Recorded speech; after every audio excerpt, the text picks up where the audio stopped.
In October of 2013, a 53-foot refrigerated truck, white and unmarked, pulled out of a gravel driveway in Berks County, Pennsylvania. Its diesel engine, a low rumble in the cold autumn air. It was carrying 2,300 cardboard boxes each, holding 40 pounds of Aesopus Spitzenberg apples bound for a warehouse on the west side of Manhattan. The wholesale value of that single load was just under $390,000. The land those apples grew on was a 4.6-acre rectangle of sloping ground along a western fence line. 15 years earlier, a soil report from Penn State had declared that ground agriculturally dead. A cement company had offered the owner $45,000 to walk away from it. A neighbor had taken a chainsaw to 22 of her young trees in the middle of the night. Her own daughter had once sold her secrets to a corporation in California for a salary and a title. The owner was a 58-year-old widow named Meredith Pell, and she had been alone on that farm since the spring. Her husband died under an overturned tractor in 1986. She was not stubborn. Her neighbors sometimes mistook her for stubborn, but they were wrong. She was something quieter and older than that. She was a woman who had been taught by a grandmother nobody had listened to, never to mistake a condition for a verdict. Let me tell you her story. Meredith Pell was 58 years old in the spring of 1998, and she had been farming the same 196 acres of Berks County, Pennsylvania, for 41 of those years. She had been doing it alone for 12. Her husband, Thurston Pell, had died in May of 1986 on a wet morning when the south slope was softer than it looked. The old John Deere had rolled. He had been 48. They had been married 22 years. Meredith had walked out into the field, seen what there was to see. Walked back to the house called the Volunteer Fire Company, sat down at the kitchen table, and put both her hands flat against the wood. She had not cried. She had not screamed. She had simply sat there until the men arrived, and then she had stood up and gone out to meet them. Because that was what the wife of a Pell did when the worst thing happened. She had never remarried. She had a daughter, Marlo, who was 16 at the time. She had a farm. She had a debt at the Hamburg Savings and Loan that needed paying every quarter. And she had a set of rules taught to her by her grandmother, Adelia Pell, that had carried 6 generations of Pell women through panics and wars and droughts and the slow disappearance of family farming from the American landscape. One of those rules was the one Adelia had said most often in the last years of her life, sitting on the porch in a cane chair with her hands folded in her lap. Never mistake a condition for a verdict. Meredith thought about that rule a great deal in the spring of 1998. She had reason to. The condition was the soil along the western fence line of Pell Hollow. That fence, 1,280 feet of locust posts and rusting wire, separated the Pell property from the sprawling industrial complex of the Hawthorne Hill Cement Company. The plant had been there since 1899. For most of a century, the relationship had been the kind of relationship neighbors can have when one is a quiet, careful farm and the other is a quiet, careful industry. The plant employed 312 men from the county. The farm fed some of their families. The two sides existed beside each other without trouble. Then in November of 1997, Hawthorne Hill completed a $230 million modernization. They installed a new preheater and precalciner kiln, the kind that European engineers had been refining for 2 decades. It was, the company said in its press release, the cleanest and most efficient cement-making technology in the eastern United States. It was also, by every measurable standard, dustier. The dust was fine, almost weightless, and the color of bone. It was pulverized limestone, the essential ingredient for Portland cement raw material that had been heated and crushed and was now drifting in clouds from the new stacks. Prevailing winds carried it east directly over the Pell fence line. On dry days, it settled like a layer of ghostly flour on Meredith's corn leaves. When it rained, it formed a milky slurry that ran in pale rivulets down the gentle slope of her westernmost field. Meredith knew the soil was changing long before the report came back. She knew it by the way her boots left a chalky residue when she walked the rows. She knew it by the way the corn in those 4.6 acres had grown stunted that first summer, the leaves yellowing at the tips, the ears small and pale. She knew it by the way the soil felt when she knelt and crumbled it in her hand. The dark loam she had known her whole life. The rich, friable earth her grandfather had bragged about at the agricultural fair in 1947 had become granular and pale and slightly hostile, like something that had been bleached. She sent a sample to the Penn State Extension office in early June. She did not tell anyone she had sent it. She paid the fee herself out of her household money in cash at the post office in Hamburg. The report came back in a manila envelope on the 18th of June. She sat at the kitchen table and read it twice. The pH of the soil along the fence line was 8.3. For a corn farmer in eastern Pennsylvania, that number was a kind of obituary. Corn liked soil between 6 and 7. At 8.3, the soil had become aggressively alkaline. The high calcium carbonate content was locking up the phosphorus and the iron and the manganese, making them unavailable to any conventional crop. The report was 4 pages long. It used careful institutional language. But the conclusion, when you stripped the language away, was simple. The land was dead. Meredith folded the report in thirds. She put it in the drawer of the roll-top desk in the front room, the desk that had belonged to her great-grandfather. She poured herself a cup of coffee. She sat at the kitchen table and looked out the window at the gray silos of the Hawthorne Hill plant rising above the tree line a quarter mile to the west. She watched them for a long time. She did not move. Then she stood up, put on her work boots, and walked out to the western fence to look at the land the report had buried. It was a hot, still afternoon.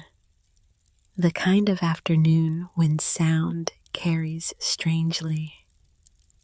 She could hear the low industrial hum of the plant, the constant breath of the kiln. She could hear a meadowlark somewhere in her own field. She walked the length of the fence, slowly stopping to crumble the soil in her fingers. She walked back. She stood at the southern corner of the 4.6 acres, and she looked at the ground. And she thought very clearly and very calmly the thought that would change the rest of her life. I will not give this away. That was on a Wednesday. On the following Thursday night, just past 1 in the morning, Meredith was lying awake when she heard a sound that did not belong to the night. She had been a farm wife long enough to know every sound that belonged to her acres. The cycling of the well pump, the settling of the old house, the barred owl that lived in the woodlot behind the barn, the freight train on the reading line 4 miles south that came through at 11:38 and again at 3:12. This was none of those. This was a diesel engine, slow, heavy, idling, then moving, then idling again, coming from the direction of the fence line. She got out of bed without turning on a light. She put on her trousers and her boots and her dead husband's plaid wool jacket, because the nights were still cool in June. She went down the back stairs in stocking feet, then put the boots on at the door. She took her flashlight, and she took, almost as an afterthought, her husband's old Nikon FE2 camera off the shelf where it had sat untouched since 1986. Thurston had loved that camera. She had never quite been able to put it away. She had kept a roll of black and white film loaded in it, half exposed, with pictures of him she had never finished taking for 12 years. She walked out into the yard without a light. The moon was 3/4 full. She knew her own fields the way she knew her own hands. She crossed the kitchen garden and the lower paddock and came up along the inside of the woodlot, moving slowly, keeping the trees between herself and the fence. She came out at a place where the locust posts gave her cover. There were 2 trucks, Hawthorne Hill dump trucks, painted gray and white, the company name in tall letters on the doors. They were backed up to the drainage ditch that ran along the outside of the fence.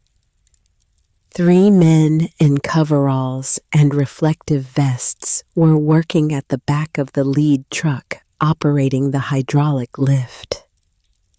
As Meredith watched the bed of the truck tilted up and a slow gray cascade of material poured out into the ditch. It was not cement. It was not even raw limestone dust. It was a coarse, dark, granular ash, and it was steaming faintly in the cool air. She knew what she was looking at. She had grown up near a cement plant. She had read the regulatory disclosures Hawthorne Hill was required to publish every quarter, because reading those disclosures had become a habit of hers after Thurston died, the way some women take up crossword puzzles. She knew what came out of a pre-calciner kiln. She knew that the spent ash and the dust collector residue contained alkalis and trace heavy metals at concentrations that made it a regulated industrial waste in the Commonwealth of Pennsylvania. She knew that disposing of that residue properly cost a great deal of money per ton. She knew the company had been telling the township and the State Department of Environmental Protection and the local newspaper that all such residue was being shipped to a licensed disposal facility in Schuylkill County. She was watching them dump it in a ditch 15 feet from her property line. She raised the Nikon. She did not use the flash because she did not need to, and because she did not want to be seen. The moon was enough. She braced the camera against a locust post. She took her time. She took 14 photographs. She wound the film carefully between each one. She got the trucks. She got the men. She got the company logo. She got the cascade of ash mid-pour. She got the ditch from a long angle that showed how far the dumping had spread along the fence. She got one frame, the last one, of a small piece of paperwork that had blown out of the cab of the second truck and was caught against a tuft of grass. It was a daily shift log. It had the date on it, June 25th, 1998.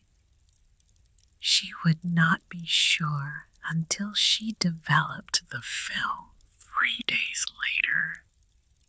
In the bathroom, she had converted into a darkroom for Thurston's hobby, and never dismantled that. The camera had actually captured what her eye had seen. But the camera had. The negatives were perfect. She did not show the photographs to anyone.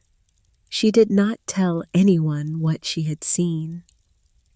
She put the prints and the negatives in a sealed manila envelope, and she put the envelope in the back of the roll-top desk drawer behind the soil report, and behind 2 stacks of canceled checks, and behind the deed. She closed the drawer. She thought very calmly the second thought that would change the rest of her life. This is a card I do not play yet. The man in the suit came on the 11th of August, 1998. His name was Brock Holcomb. He was 34 years old. He worked as a land acquisition specialist for the parent company that owned Hawthorne Hill, a German multinational headquartered in Dusseldorf, with regional offices in Allentown. He carried a leather briefcase, and he wore a charcoal suit, and he had the kind of polished black shoes that a man wears when he does not expect to be walking through a hayfield. He found Meredith at the western fence where she was running a strand of new wire to replace a section the dust slurry had eaten through. She was wearing her dead husband's plaid wool jacket again because the morning was cool, and a pair of canvas work gloves so worn that the leather palms had gone soft as cloth. She watched him cross the field. She did not stop working until he reached her. "Mrs. Pell?" he said. "Yes, my name is Brock Holcomb. I'm with the Land Acquisition Group at Hawthorne Hill's parent company. Do you have a few minutes to speak with me?" She tied off the wire. She wiped her hands on her trousers. She turned and looked at him.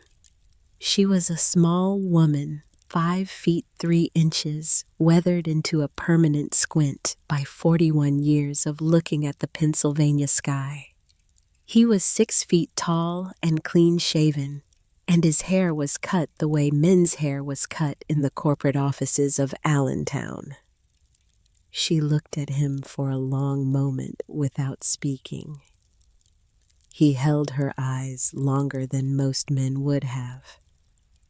She gave him that. He was not a coward.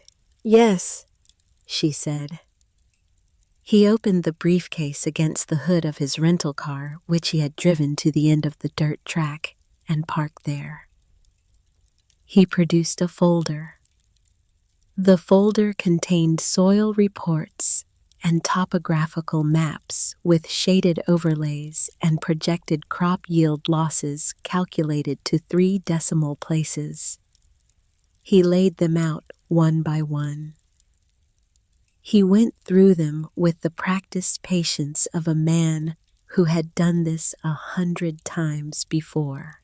"Mrs. Pell," he said, "our internal monitoring and the independent analysis we've commissioned both confirm what you're seeing here. The fugitive dust emissions from our new kiln have elevated the calcareous content of this western parcel to a level that frankly makes it unsuitable for conventional row crop agriculture. The pH measurement is 8.3. That's not something we can reverse. The topsoil is permanently altered." He paused. He looked at her. She did not speak. "We want to make this right," he said. "Regrading and replacing 4.6 acres of topsoil would be prohibitively expensive, and our agronomists are honest with us that it would not work anyway. So my company has authorized me to make you a fair market offer for the parcel. We're offering $45,000 for clear title to these 4.6 acres. That's significantly more than the assessed value for prime cropland in this county, much less degraded land. It's a strong offer." He smiled. It was a practiced smile, friendly and unthreatening, the smile of a man who believed he was solving a problem rather than creating one. He was not. Meredith understood a bad man. He had been to a state university. He had a wife and a child in a townhouse in Bethlehem. He had been given a set of numbers and a set of instructions and a budget, and he had come out to a farm in Berks County to do his job. She looked at the papers spread on the hood of his car. She looked at the gray silos of the plant. She looked for a long moment at the ditch where his colleagues had been dumping ash in the middle of the night. She said, "I'm not selling the land." He blinked. "Mrs. Pell, I want to be sure I'm being clear. This is not an attempt to take advantage of your situation. The $45,000 is well above any reasonable assessment of the parcel's current agricultural value. You can't grow corn on it. You can't grow soybeans. You can't grow alfalfa. The economics are not in your favor." She looked at him steadily. "You see degraded," she said. "I see prepared." He stared at her. He waited the way a man waits for the rest of a sentence. There was no rest of a sentence. After a long moment, he gathered up his papers slowly, like a man not certain what had just happened to him. He put them back in the folder, and the folder back in the briefcase, and he closed the briefcase with both latches. "I'll leave my card," he said, "in case you change your mind. We're prepared to be patient." She did not take the card. She nodded toward the hood of the car. He set the card on the hood. He got into the rental car. He turned it around in the narrow track, slowly careful of the alfalfa. He drove back toward the highway. She stood at the fence and watched the dust of his tires hang in the still summer air and then settle. She did not take the card off the hood until after he was gone. She slipped it into the breast pocket of Thurston's plaid jacket. She walked back to the house. The fight with Marlowe happened the next evening. Marlowe was 28 years old. She had been born in 1970, the only child Meredith and Thurston would have. She had been 6 when Meredith's grandmother Adelia died 16 when her father was killed under the John Deere 22 when she finished her degree in agricultural business management at Penn State. She had come back to the farm after graduation, partly out of love for her mother, and partly because the job market for new agricultural business graduates in 1992 had been thin. She had stayed for 6 years. She was in her own way a good farmer. She was meticulous with the books. She had pushed Meredith into adopting GPS guidance on the tractors into modern soil testing, on a 4-year rotation into a precision fertilizer program that had raised the corn yield on the eastern fields by 18%. She loved her mother. She loved the farm. She was very tired. She had heard about the offer the night Brock Holcomb made it, because Meredith had told her over supper plainly, and without comment, the way Meredith said most important things. Marlowe had said nothing at supper. She had thought about it all that night and most of the next day while she did the books in the small office off the kitchen. By the time Meredith came in from the evening chores, Marlowe had the soil report spread out on the walnut table that ran the length of the dining room, the table that Meredith's great-great-grandfather had made from a single slab of black walnut felled on the property in 1854. "Mama," Marlowe said, "sit down. I want to talk." Meredith sat. She poured herself a glass of water from the pitcher. She waited. "I added it up today," Marlowe said. "On the books. $45,000 after the federal tax on the capital gain, and the township real estate transfer leaves us about $36,000 free and clear. You know what we could do with $36,000? We could finally put the drip irrigation in on the east field. We could refinance the equipment loan and cut the interest in half. We could put a new roof on the barn. The 45 is more than fair, Mama. It's more than the land is worth, and you know it," Meredith said. "It's worth what I say it's worth." "Mama, the pH is 8.3. You can't farm it. You read the report. It's not your fault, and it's not my fault. It's just a fact." "Facts change?" "Soil pH doesn't change like that, Mama. You know it doesn't. You've been farming this ground 41 years. You know what 8.3 means." "I know what they think it means." Marlowe sat back in her chair. She was a striking woman, tall like her father, with her father's wide shoulders, and her grandmother Adelia's pale, watchful eyes. She wore her dark hair pulled back.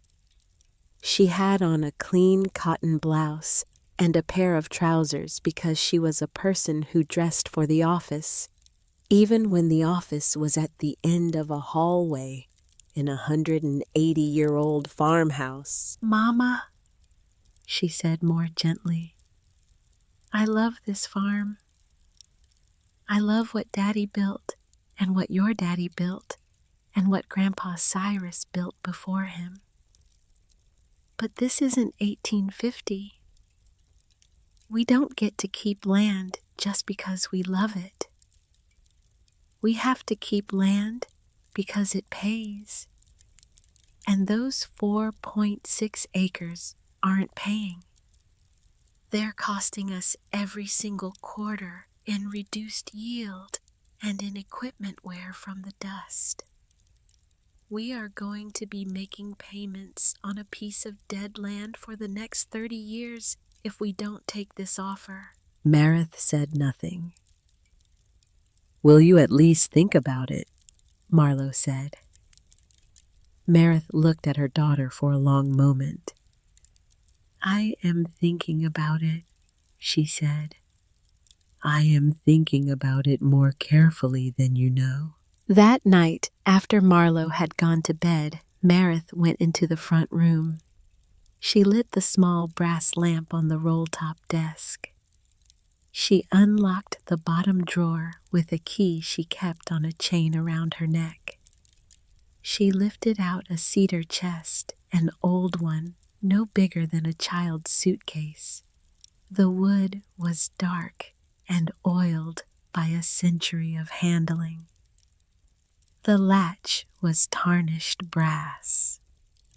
The chest had belonged to her grandmother, Adelia Pell, who had died in this house in 1968 at the age of 89. Meredith set the chest on the desk. She opened it. Inside were 7 leather-bound notebooks, ranging in size from a slim journal to a thick ledger. Their covers were cracked and soft with age. The leather had darkened to almost black, where Adelia's hands had held them. Meredith had not opened the chest in 3 years. She had not read the notebooks all the way through since the autumn after Thurston died, when she had read them every night for 2 months as a kind of grief work, sitting at this same desk with this same brass lamp. She lifted out the 3rd volume. It was the one she remembered. She knew the date she was looking for. She had carried it in her memory for years without knowing she would ever need it. She opened to the entry of September 14th, 1936. Adelia's handwriting was small, and even the cursive of a woman who had been taught to write by a country school mistress in the 1890s and who had never seen any reason to stop. The ink had faded from black to a soft sepia brown.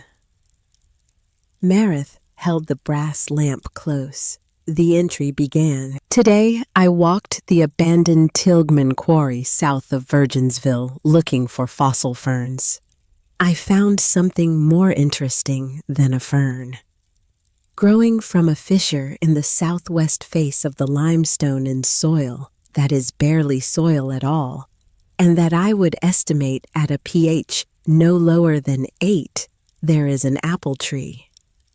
It is not large. It is perhaps 15 feet twisted and lean, but it is healthy. It bears small green fruit, hard and bitter. It is a seedling, I think perhaps from an apple core thrown from a quarryman's lunch pail decades ago. It should not be alive. It is thriving. It has, by some patient adaptation of root and chemistry, learned to eat stone." Meredith read the entry slowly. She read it twice. Then she turned the page. Adelia had gone back. The next entries spread across the autumn of 1936 and the winter of 1937, described her trips to the Tilghman quarry. She had taken cuttings. She had grafted the wild rootstock onto scions from her own heirloom apple trees, the old varieties her own grandmother had taught her about the ones the commercial orchards were already starting to abandon. She had recorded which scions took and which did not. She had given the rootstock a name. She had called it Calcareous Hardy.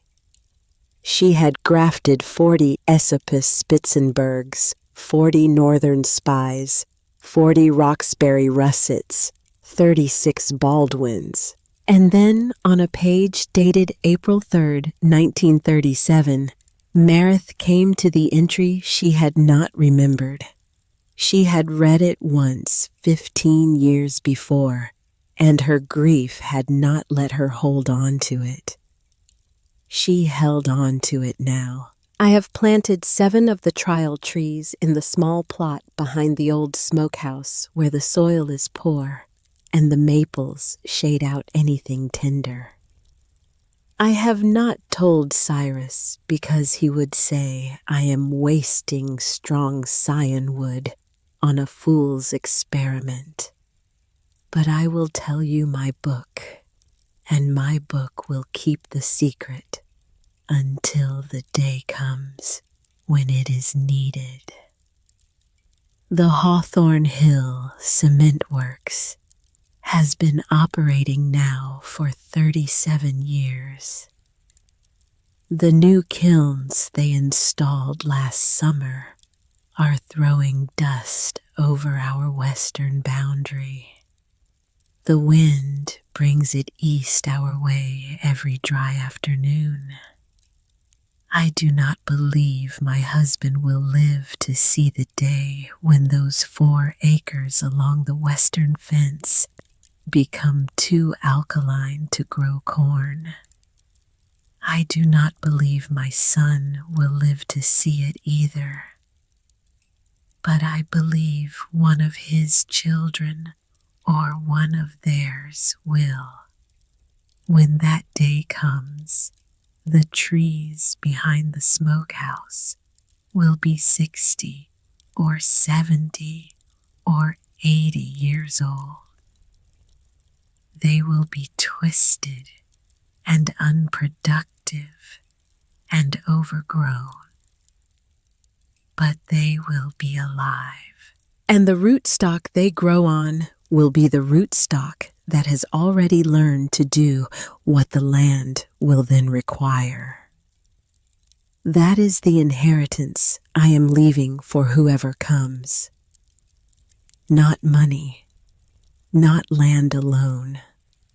A solution planted ahead of the problem, kept alive in secret for as long as the secret must be kept. Marith Pell, who had not wept at her husband's funeral, who had not wept when her daughter had been born, or when her grandmother had died, sat at the roll-top desk in the front room of her farmhouse at 11 minutes past midnight on the 19th of August, 1998, and she put her face in her hands and she wept.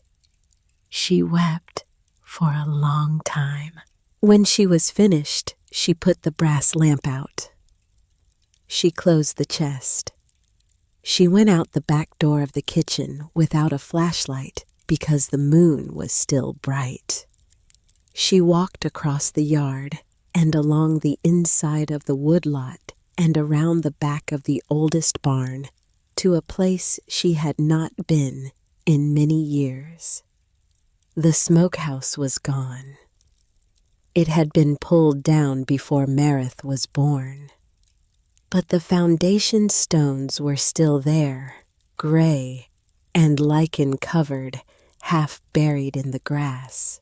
And behind the foundation, in a tangled, half-forgotten plot, the maples had been steadily reclaiming for decades the trees were there. There were 6 of them. One of the 7 had not made it.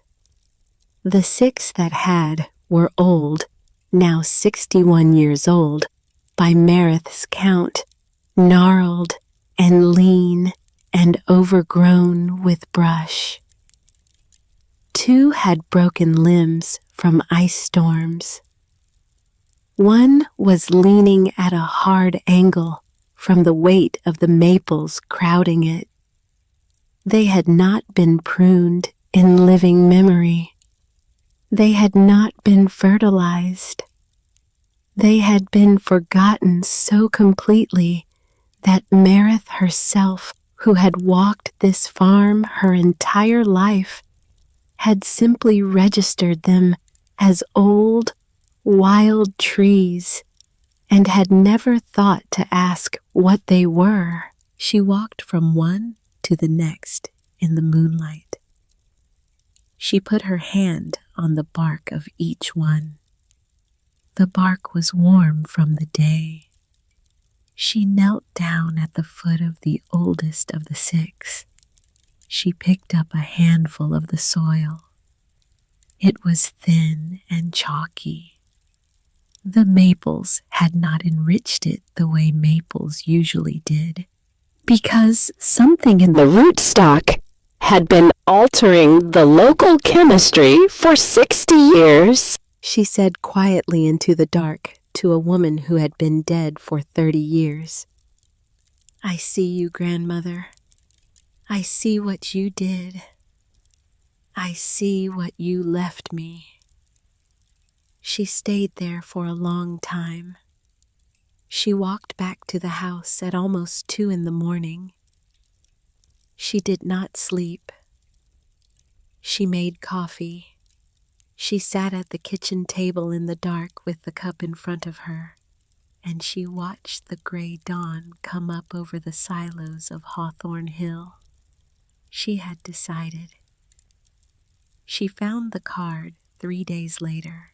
She had hung Thurston's plaid wool jacket on a peg by the back door, and she had reached into the breast pocket, looking for the receipt from the feed store. The card she found was not Brock Holcomb's card. It was a different card. It said, Brock R. Holcomb, Senior Land Acquisition Specialist, Hawthorne Hill Industries, North American Division. But the back of the card had a phone number written in pencil. The handwriting was not Brock Holcomb's. The handwriting was Marlowe's. Meredith held the card in her hand. She looked at it for a long moment. She set the receipt from the feed store on the kitchen table. She put the card in her shirt pocket. She did not say anything to Marlowe that day. She did not say anything the next day. She went about the work of the farm. She ran the section of new wire along the fence. She mowed the lower paddock. She put up 48 quarts of bread and butter pickles from the kitchen garden, because the cucumbers had come in all at once and standing in the steam over the canning kettle in the August kitchen gave her time to think. She called Marjorie Wainscott on Friday afternoon. Marjorie was 47 years old. She had been Thurston Pell's friend from the time they were both children at the Friedensburg Elementary School. She had gone to law school at Dickinson and come back to practice in Hamburg, where she had a small office above the hardware store. She handled wills and real estate closings and the occasional contested estate. She was a thin woman with a long face and gray eyes, and the kind of dry humor that made you understand after about 10 minutes of knowing her why Thurston Pell had liked her so much. Meredith trusted her completely. They had spoken once a month on Friday afternoons for 12 years. Marjorie, Meredith said, I need to know something quietly. How quietly? As quietly as you can do it. Tell me. Meredith told her. She told her about the offer. She told her about Brock Holcomb. She told her about the card she had found in Thurston's jacket. She did not tell her yet about the photographs in the roll-top desk. There would be time for that. Marjorie was silent for a moment on the other end of the line. Meredith, she said, let me make some calls. Give me a week. Marjorie called back on the following Thursday. Meredith, she said, the offer is not what it looks like. Tell me. I have a friend in the Berks County Industrial Development Authority. I cannot tell you his name. He owes me a favor from 1989. I asked him to look at the permit filings Hawthorne Hill has made in the last 18 months. The plant is not done expanding Marith. They have submitted a preliminary site plan for a second precalciner line. They will need the additional acreage for a rail spur and a raw material staging yard. The 4.6 acres they want from you is not a buffer zone. It is a strategic piece of a $120 million expansion. The internal valuation Hawthorne Hill has placed on your parcel, according to a document my friend has seen but cannot give me a copy of, is $1.4 million. Marith was quiet for a long moment. They offered me $45,000, she said. They offered you $45,000. And my daughter has been talking to their man on the side. I am sorry, Marith. Don't be. What do you want to do? Marith looked out the kitchen window. The afternoon sun was on the silos of Hawthorne Hill. The white plume was lifting straight up from the new kiln because there was no wind that afternoon, and on a day with no wind, the plant looked almost beautiful. I want to plant an orchard, she said. There was a long silence on the line. Tell me again, Marjorie said. I want to plant an orchard, Marjorie, on the 4.6 acres. Apple trees, old varieties, grafted onto a rootstock my grandmother developed in 1936 for soil exactly like the soil that is out there now. Marith, I am not asking your opinion on the farming, Marjorie. I am asking you to help me hold the line on the legal side while I do it. They are going to come back with a bigger offer. They are going to come back with 3 or 4 or 5 bigger offers. Eventually, they are going to come back with lawyers and easements and arguments about eminent domain. I need to know that whatever they bring you will be standing in front of it with me. I will be standing in front of it with you. Thank you, Marjorie. Marith, may I ask you one question? Yes. Why? Marith thought about how to answer. She thought about the cedar chest. She thought about the 6 gnarled trees behind the foundation of the old smokehouse. She thought about her grandmother Adelia, who had been a pomologist in an age when women were not permitted to be pomologists, who had kept her experiments in 7 leather-bound notebooks because she had not been allowed to publish a paper, who had planted 7 trees in secret behind the smokehouse and trusted that the right woman would come along to find them 62 years later. She thought about Marlowe, who was her own blood, and who had given her phone number to a man in a charcoal suit from Dusseldorf. She thought about the photographs in the roll-top desk. She thought about what her grandmother had said. Because, Marith said, my grandmother left me something, and I am not going to be the one who fails to use it. That night, after she had eaten supper with Marlowe and washed the dishes and said good night, Marith went down into the cellar. She found on a shelf at the back a small wooden box that had not been opened since 1972. It contained a folding knife with a rosewood handle and a carbon steel blade made in Solingen, Germany in the 1890s. The blade had been sharpened so many times over a century that it had worn thin and slightly curved.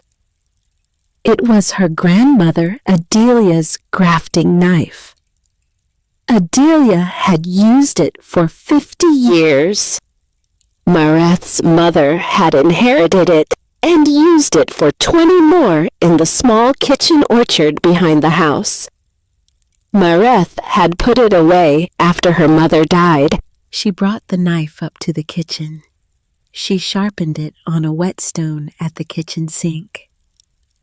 The edge came back fine and clean as if the steel had been waiting. She wrapped the knife in a clean linen cloth. She set it on the kitchen table. Then she walked out in the moonlight to the plot behind the smokehouse to the 6 trees that her grandmother had planted 62 years before her, and she stood in front of the oldest of them with the wrapped knife in her hand. She did not say anything out loud. She did not need to. She had already said what she needed to say. She would take the first cuttings in February when the trees were fully dormant. She would graft in March at the kitchen table with her grandmother's knife. She would plant in April in a 4.6-acre rectangle of ground.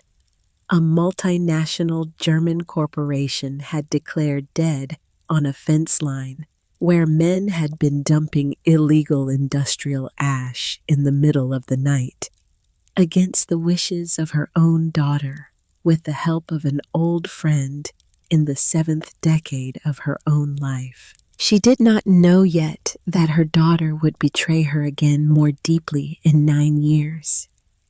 She did not know yet that a neighbor she had been kind to for 40 years would come into her orchard with a chainsaw in the middle of a September night in 2004 and destroy 22 of her young trees.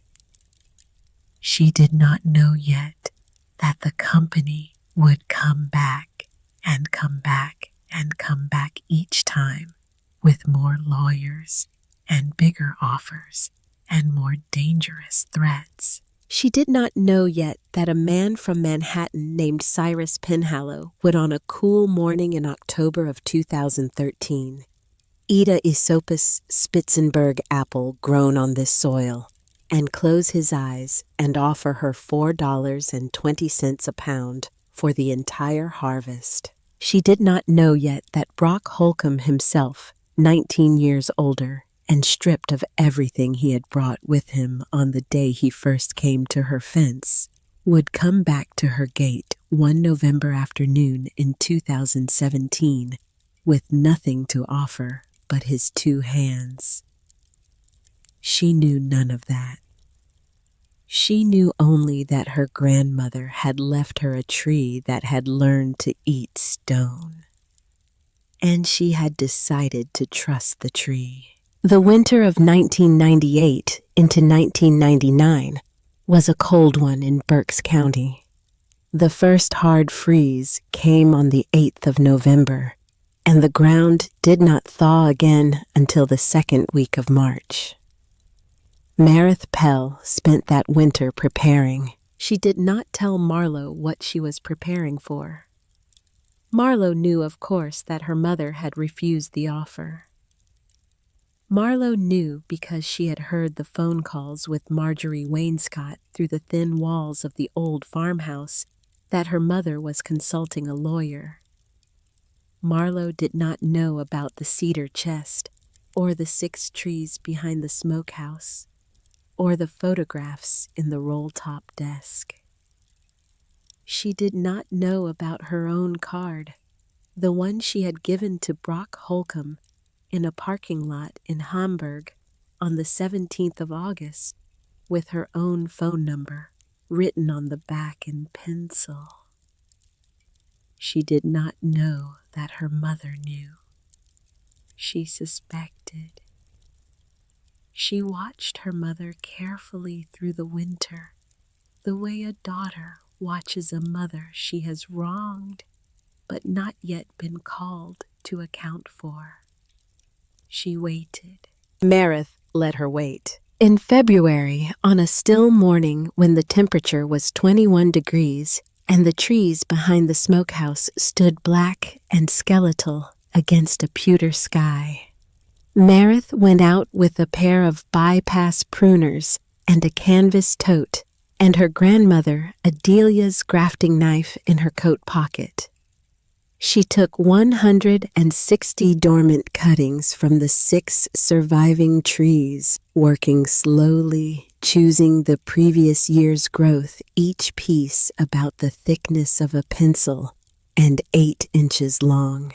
She wrapped the cuttings in damp burlap and carried them down to the root cellar beneath the kitchen, where the temperature held steady at 38 degrees. She had ordered scion wood in January from a heritage orchard in Geneva, New York, that maintained one of the largest collections of pre-1900 American apple varieties in the country. The order had cost her $310 of her household money. She had paid cash. The package had arrived in late January, packed in damp sawdust, and she had stored it in the root cellar beside the rootstock cuttings. 42 Aesopus Spitzenberg scions, 42 Northern Spy, 40 Roxbury Russet, 36 Baldwin, the same varieties Adelia had grafted in 1936. Meredith had decided early that she would not improvise on her grandmother's choices. Adelia had done the work of selection 62 years before her. Meredith would honor that work. She began grafting on the first day of March at the walnut table in the dining room. She worked in the mornings before Marlowe came down for breakfast. She would build up the fire in the wood stove in the kitchen until the dining room was warm enough that the dormant wood would not crack when she cut it. She would lay out a clean white cloth on the table, and on the cloth she would arrange the rootstock cuttings, the scion wood, the grafting knife, a small tin of warm grafting wax she had melted on the stove, and a roll of soft cotton grafting tape. She would put on a pair of reading glasses because at 58, her eyes were not quite what they had been at 30. The work was a whip and tongue graft, the standard graft for joining 2 pieces of wood of similar diameter. Adelia's notebooks had described the technique in detail. Meredith had practiced it twice on willow cuttings in the autumn to be sure her hands remembered what her grandmother had once taught them when she was 9 years old. The hands remembered. She would take a piece of rootstock and trim it to about 6 inches. She would cut a long sloping diagonal across the top, perhaps 1.5 inches long, with one clean motion of the knife. She would then make a second cut, a shallow notch in the face of the diagonal called the tongue. She would take a piece of scion wood, trim it to 4 inches with 2 or 3 good buds, and make matching cuts on its base, the diagonal and the answering tongue. Then she would fit the 2 pieces together, the tongues interlocking the cambium layers, that thin green line of living tissue just beneath the bark, aligning on at least one side. She would wrap the union tightly with the cotton tape, and she would seal the entire graft with a smear of warm wax to keep it from drying out. It took her about 3 minutes per graft once she had her rhythm. She did not rush. She did 160 grafts over 4 mornings. She lost only 6 to bad unions where the cambium did not align or the wood split. She set the completed grafts in damp sawdust in shallow wooden flats in the root cellar, where they would callus for 6 weeks before going into the ground. On the 2nd of April, when the ground was workable and the night temperatures had stopped dropping below freezing, she began planting. She had laid out the orchard the previous October, walking the 4.6 acres with a measuring tape and a roll of orange surveyor's flagging. She had chosen a 15 by 20 spacing, wider than commercial orchards used, because she had decided early that she would not crowd these trees. She wanted them to have room to spread, room to be themselves, room to live for 60 or 80 or 100 years, if the soil and the rootstock and her own patience could carry them that long. She had marked 160 planting holes. She had labeled each one with a small wooden stake. Spitzenberg Spy, Russet Baldwin, in a pattern she had worked out so that no two trees of the same variety were direct neighbors, which would help with pollination and would also keep any single disease if disease ever came from running unchecked down a row. She dug each hole by hand with a long-handled spade. She did not use the tractor. The tractor would have packed the soil and broken its structure, and the soil along the western fence was already wounded enough. She added a single shovelful of composted cow manure to the bottom of each hole from the 12 tons she had bought in November from a Mennonite dairy farmer near Burnville. She did not add lime. She did not add fertilizer. She was not trying to change the soil. She was trying to feed it. There was a difference. It took her 3 weeks to plant 160 trees. She worked from sunrise to past dark on the days when the weather held. She worked in a steady, mute rhythm, the kind of rhythm a body falls into when the mind has decided not to be interrupted. Marlowe watched from the kitchen window in the mornings holding her coffee. She did not offer to help. Meredith did not ask her to. On the 24th of April, Meredith set the last of the 160 saplings into the ground. She mulched it with a thick ring of wood chips from a brush pile by the woodlot. She straightened up slowly because 3 weeks of digging had stiffened her back.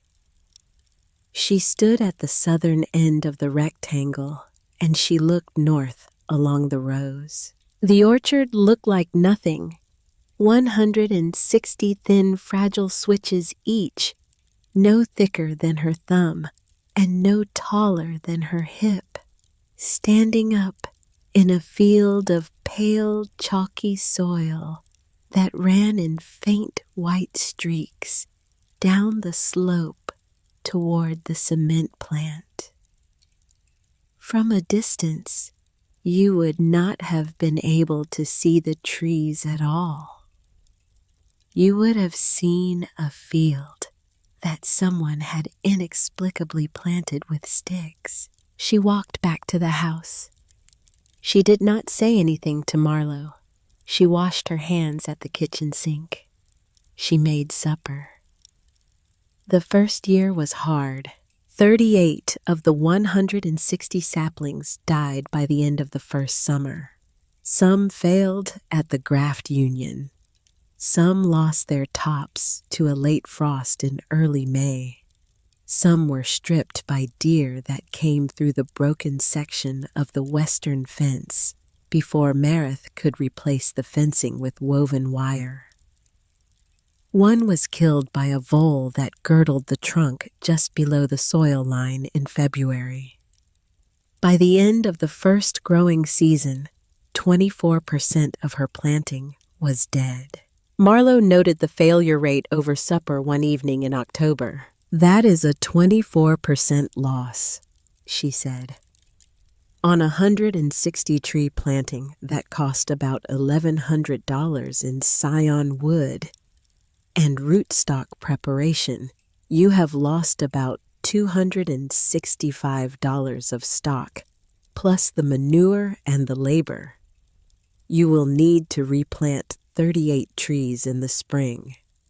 By the time you have an orchard that is fully populated and bearing, you will be in your mid-60s at the earliest.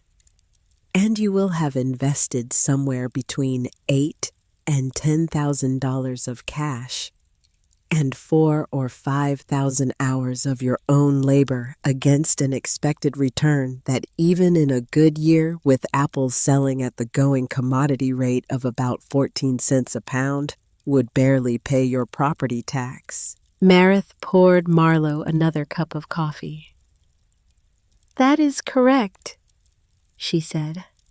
"Mama." "I am not arguing with the numbers, Marlowe. The numbers are what they are." "Then what are you doing?" "I am farming," Marith said. "Numbers are what tell you whether you have farmed well. They are not what tell you whether to farm." Marlowe set down her fork. She looked at her mother across the walnut table. "You sound like Granddad." "I take that as a kindness. It was not meant as one." Marith nodded slowly and went on eating her supper. The next spring, on the 11th of April, 2000, a letter arrived from a company called Penn Heritage Land Restoration, LLC. The letter was on good cream stationery, embossed at the top with a green leaf logo. It was 3 paragraphs long, written in the careful, sincere tone of a nonprofit appealing to the better angels of a landowner's nature. The letter explained that Penn Heritage was a small Delaware-based nonprofit working to restore agriculturally degraded land across the mid-Atlantic region. They had identified Marith's western parcel through publicly available soil records as a candidate for one of their restoration grants. They were prepared to purchase the 4.6 acres for $90,000, twice what Hawthorne Hill had offered 18 months before, and to rehabilitate the soil over a 5 to 8 year period using sustainable techniques. They would, if Marith wished, allow her to repurchase the parcel at the end of the restoration period for the original sale price, less the actual restoration costs. They were enclosing their annual report and a list of their board of directors. The letter was signed by an executive director whose name Marith did not recognize, a man named Harlan Trowbridge. Marith read the letter twice. She put it on the kitchen table. She poured herself a cup of coffee. She called Marjorie Wainscott. Marjorie called back 4 days later. "Marith," she said. "Marjorie, Penn Heritage Land Restoration, LLC, was incorporated in Delaware on the 17th of November, 1999. 5 months ago. Its registered agent is a corporate services company in Wilmington that serves about 6,000 other shell entities.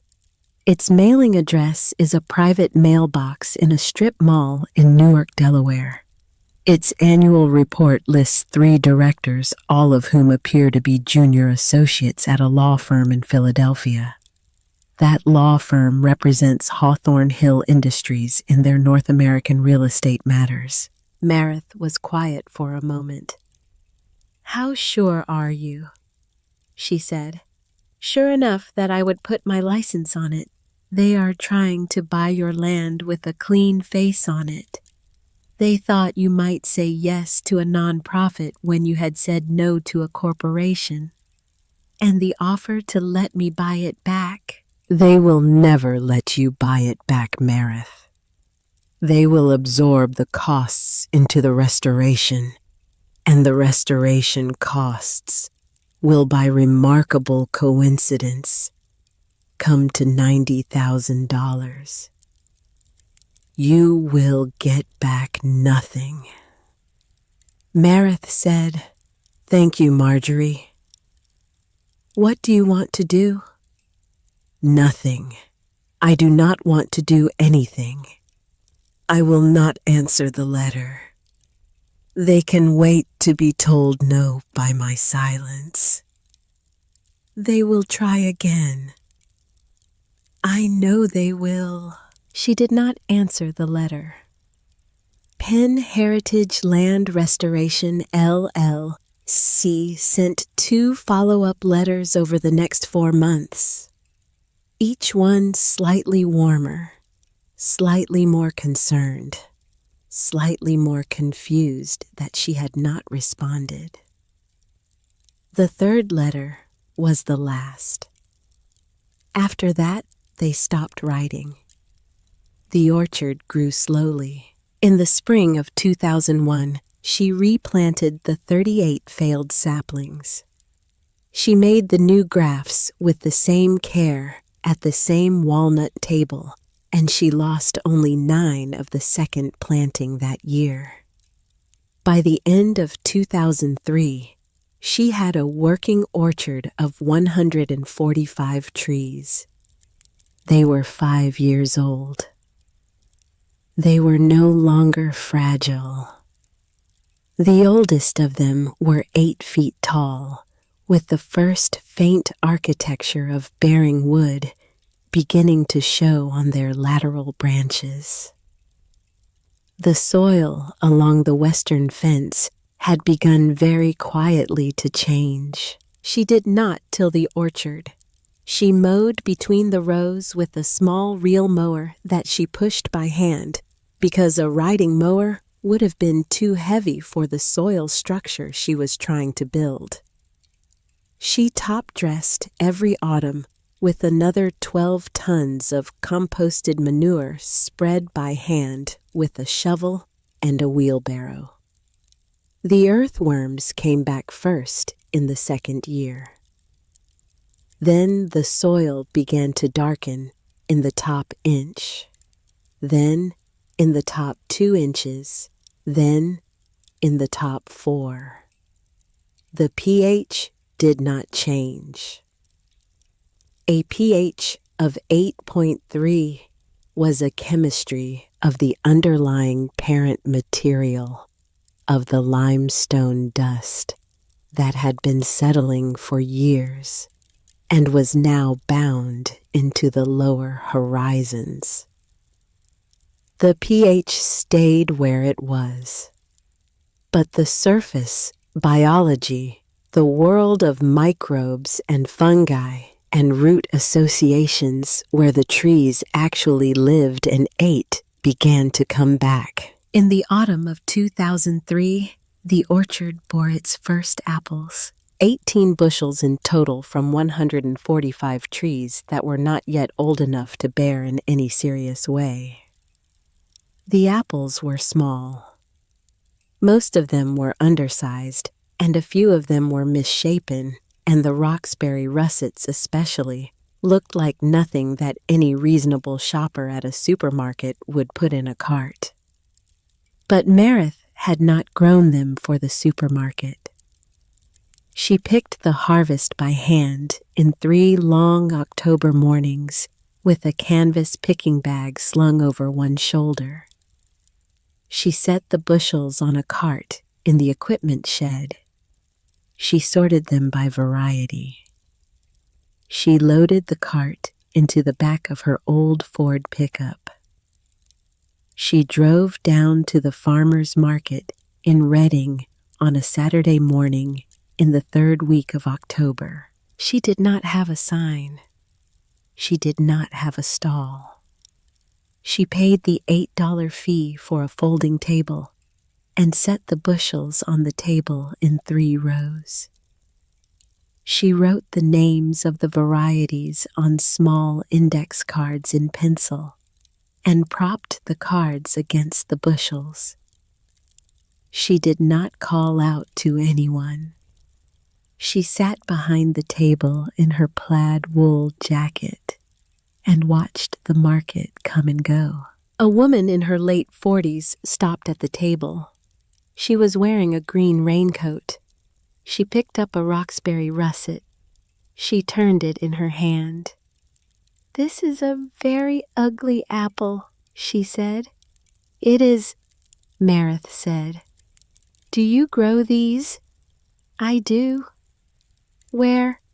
"Berks County, up by Hamburg." The woman put the russet back. She picked up an Essepa Spitzenberg. She looked at it more closely.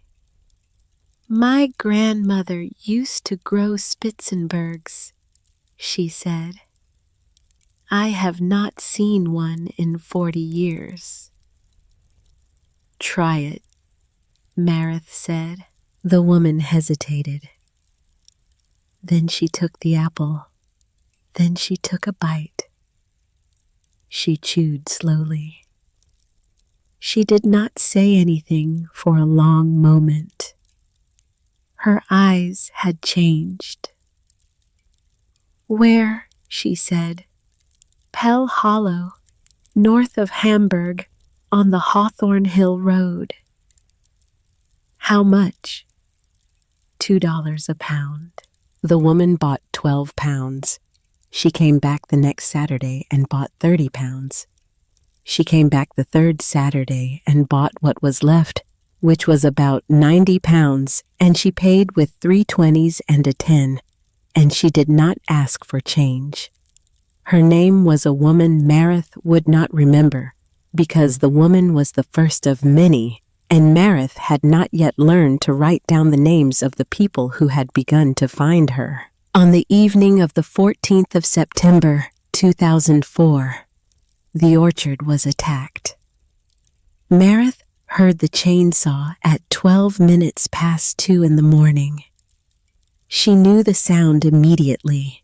She had heard it her whole life. A small two-stroke, saw the kind a man might carry in the bed of a pickup.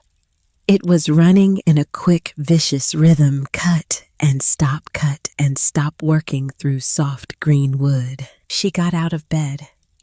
She put on her trousers and her boots and Thurston's plaid jacket. She took the flashlight. She did not take the camera because there was not time, and because she was not this time gathering evidence. She ran across the yard in the dark more quickly than a woman of 64 should have been able to run, and she came around the corner of the equipment shed and saw the headlights of a pickup truck shining across the western orchard from the dirt track that ran along the fence. She saw a figure moving among the trees with the saw. She did not yell. She turned off her flashlight. She moved along the inside of the woodlot until she had a better angle. The truck was angled so the headlights faced into the orchard, and the figure was working in the third row from the fence. She could see in the wash of the headlights the pale stumps of trees that had already been cut. 5, 6, 7 of them. She could see the saw moving in his hands. He was working fast. He was working like a man who knew he had only a few minutes. She walked out into the orchard. She walked openly in the headlights with both her empty hands at her sides. She walked until she was about 30 feet from him. She said in a voice that carried over the engine of the saw forest. The saw stopped. The man straightened up. He turned around in the headlights. He was an old man, a man in his early 70s with white hair cut short under a stained brown cap. He was wearing a flannel shirt and a Carhartt coat and a pair of brown work pants. The saw was in his right hand. His left hand was on the trunk of the 8th tree he had been about to cut. Behind him, in a ragged half-circle stretching from the 3rd row to the 5th 22 of Marith's young apple trees, lay on the ground. His name was Forrest Tilden. He was 71 years old. He had been Marith's neighbor for 43 years. His farm, 90 acres of mostly bottomland along the creek that ran south of Pell Hollow, lay on the other side of the cement plant. His wife, Hattie, had died of cancer in the spring of 1993.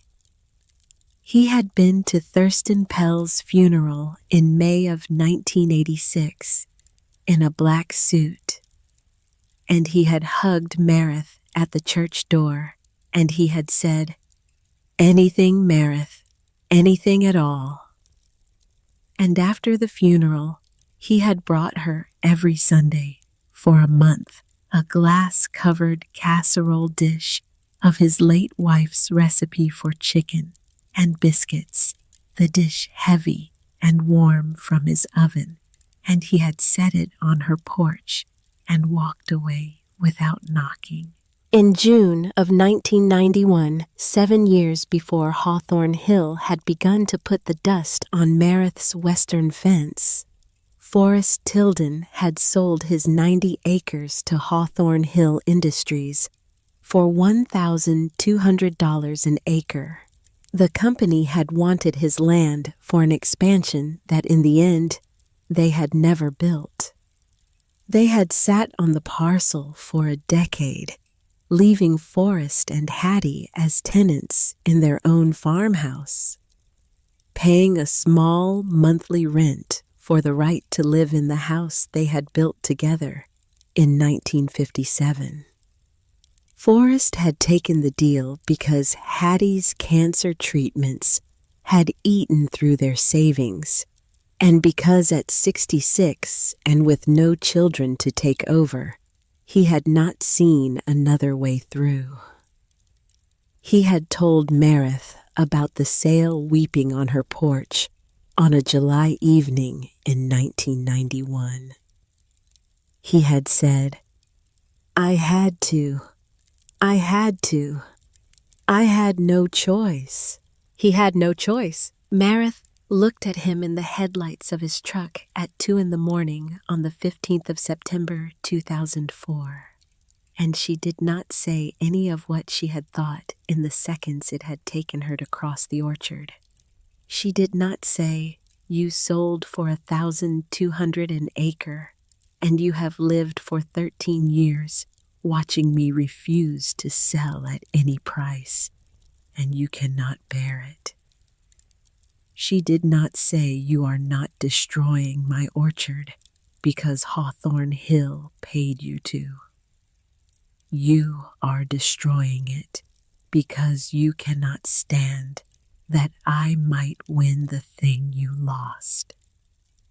She did not say, "You came in the middle of the night because you knew this was a coward's act, and you have always been a brave man, and the contradiction is killing you."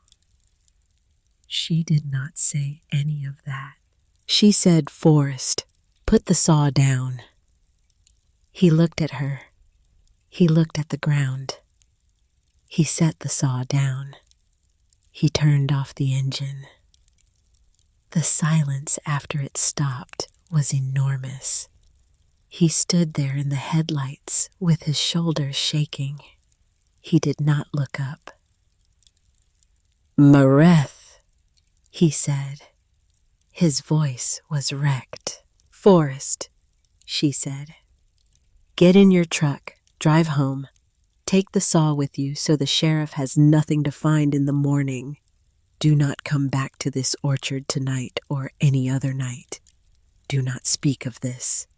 I will not speak of it either." He looked up at her. His face in the headlights was the face of a man who had been waiting to be punished and had been given something else. "Meredith, the trees I can pay. I have there is still a little." "You cannot pay for the trees," she said. "You cannot pay back what you have done. You can only not do it again." "That is what I am asking of you." He stood for a long moment. He nodded once. He picked up the saw. He walked back to his truck. He put the saw in the bed. He got into the cab. He sat there with his hands on the wheel for almost a minute. Then he started the engine and he turned the truck slowly in the narrow track and he drove away in the dark. Meredith stood in the middle of the orchard for a long time. She looked at the 22 ruined trees. They were 6 years old. They had been just coming into the first edge of real bearing. She knelt down at the foot of the nearest of them. She put her hand on the stump. The wood was wet where the saw had crossed it. She said quietly, "I am sorry." She did not know whether she was apologizing to the tree, or to Forrest Tilden, or to her grandmother, or to herself. She went home. She did not sleep. She made coffee. She sat at the kitchen table in the dark and watched the dawn come up over the silos of Hawthorne Hill. When Marlowe came down for breakfast, Meredith told her the truth. She told her there had been an attack on the orchard in the night. She told her she knew who had done it. She told her she was not going to call the sheriff. She told her she was not going to discuss the name with anyone, including Marlowe. She told her they would replant in the spring. Marlowe stared at her. "Mama, 22 trees. Mama, you are not even going to file a report." "No." "Why not?" "Because the man is broken already. The sheriff would not break him further than he has already broken himself. I will not add my weight to what he is carrying." Marlowe sat down at the walnut table.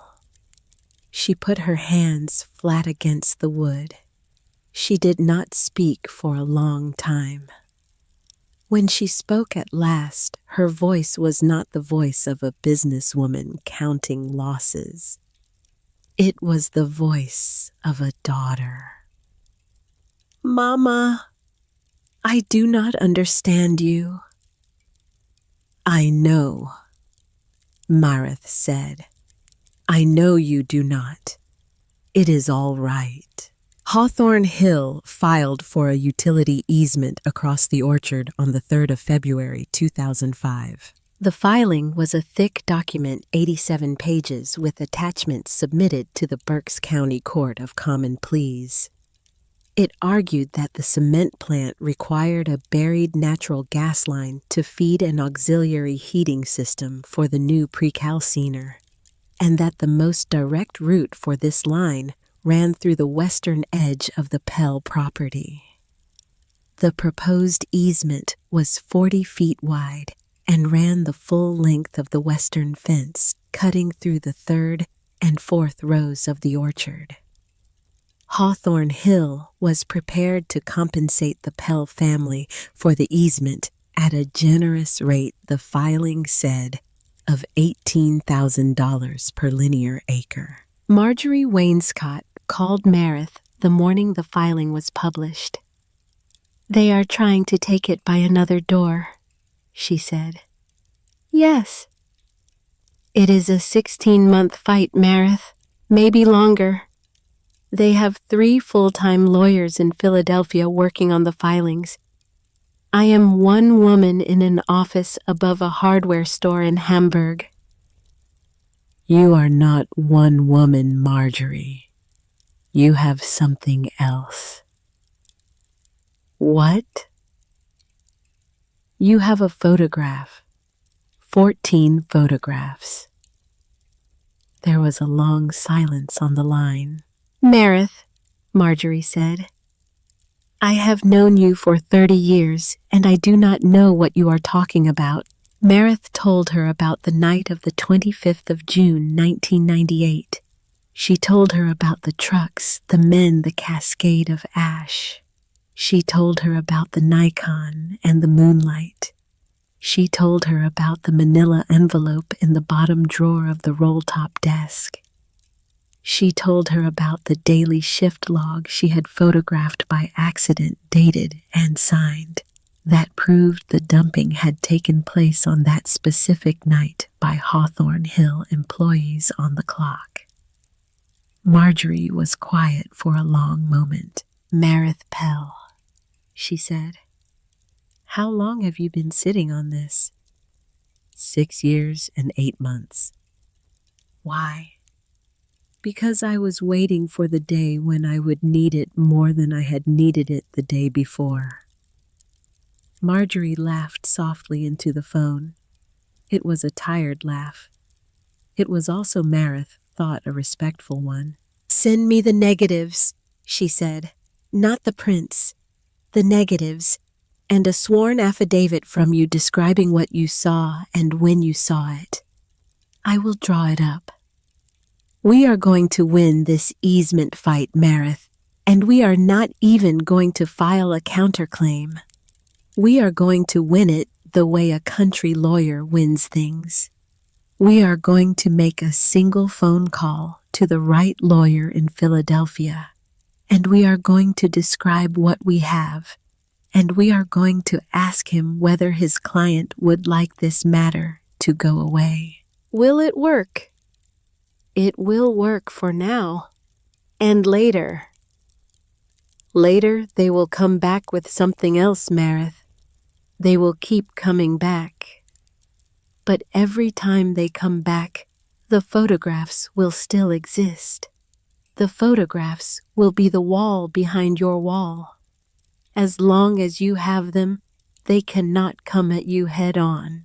The easement filing was withdrawn on the 17th of June, 2006, 16 months after it was filed, and 9 days after Marjorie Wainscott placed a single telephone call to a senior partner at the Philadelphia law firm that represented Hawthorne Hill Industries.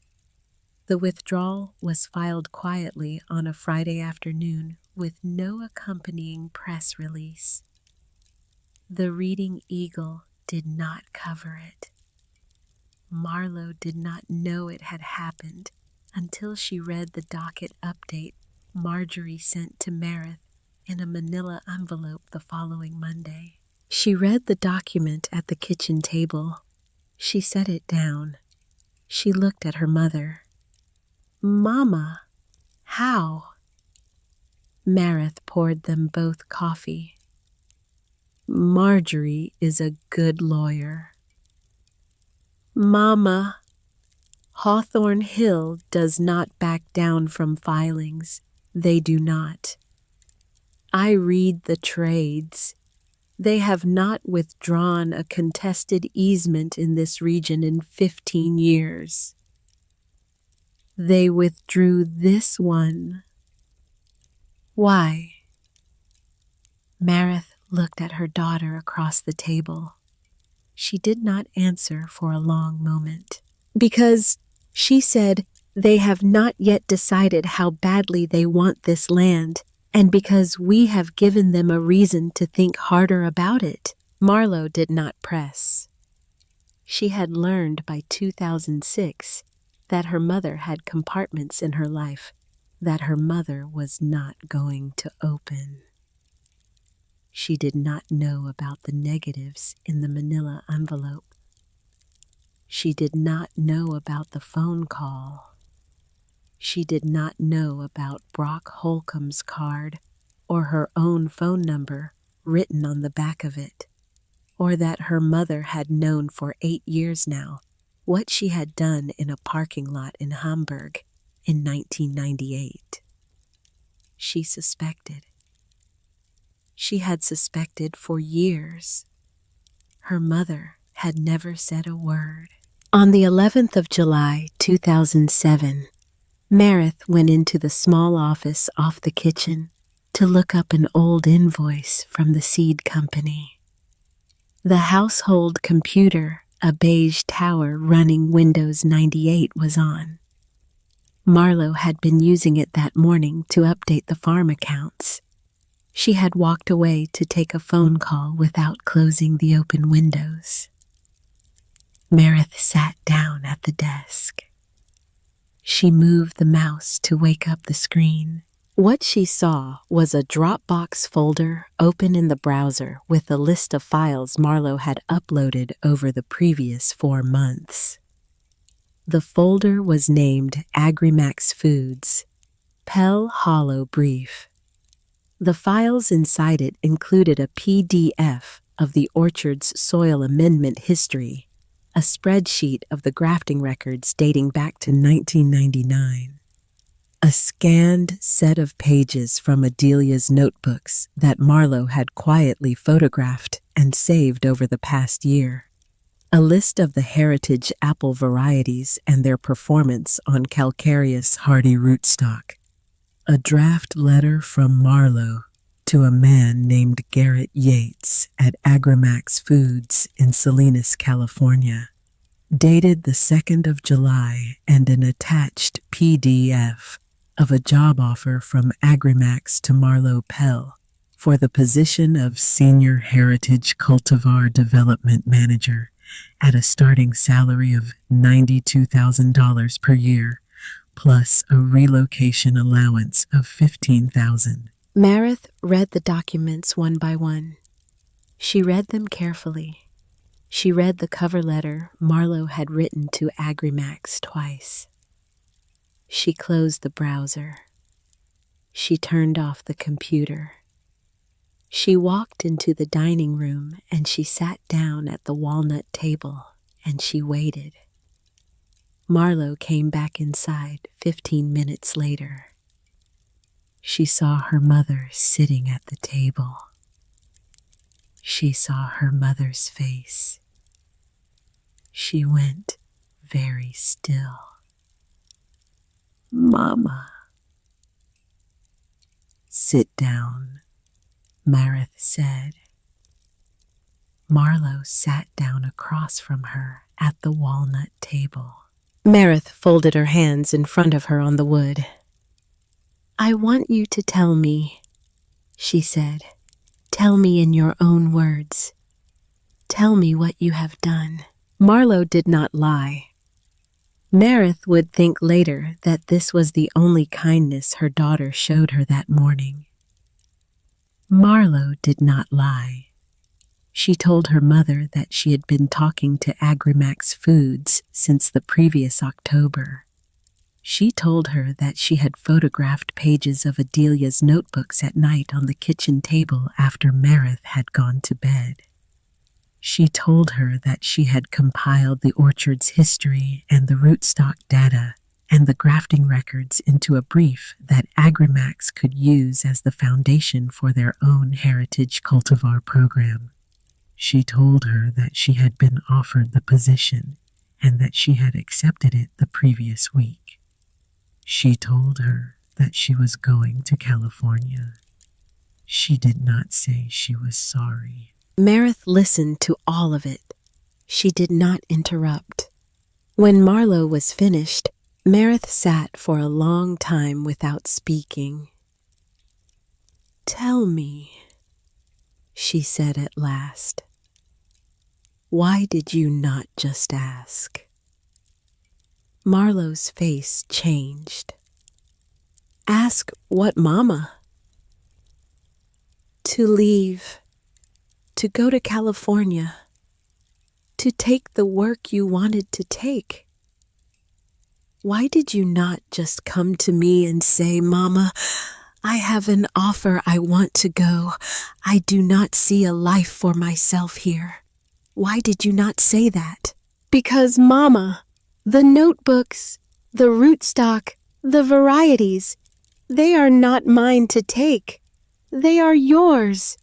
And I knew you would not give them." "You are right," Meredith said. "I would not have given them. Then why are you asking why I did not ask? Because, Marith said, if you had asked me for permission to leave without the notebooks, I would have given you that. Freely. With my blessing. With money. For the trip. The notebooks were never the price of your freedom, Marlowe. You did not have to steal from your grandmother to go to California.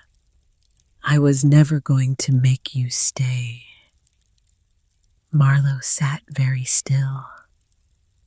I did not know that, Mama.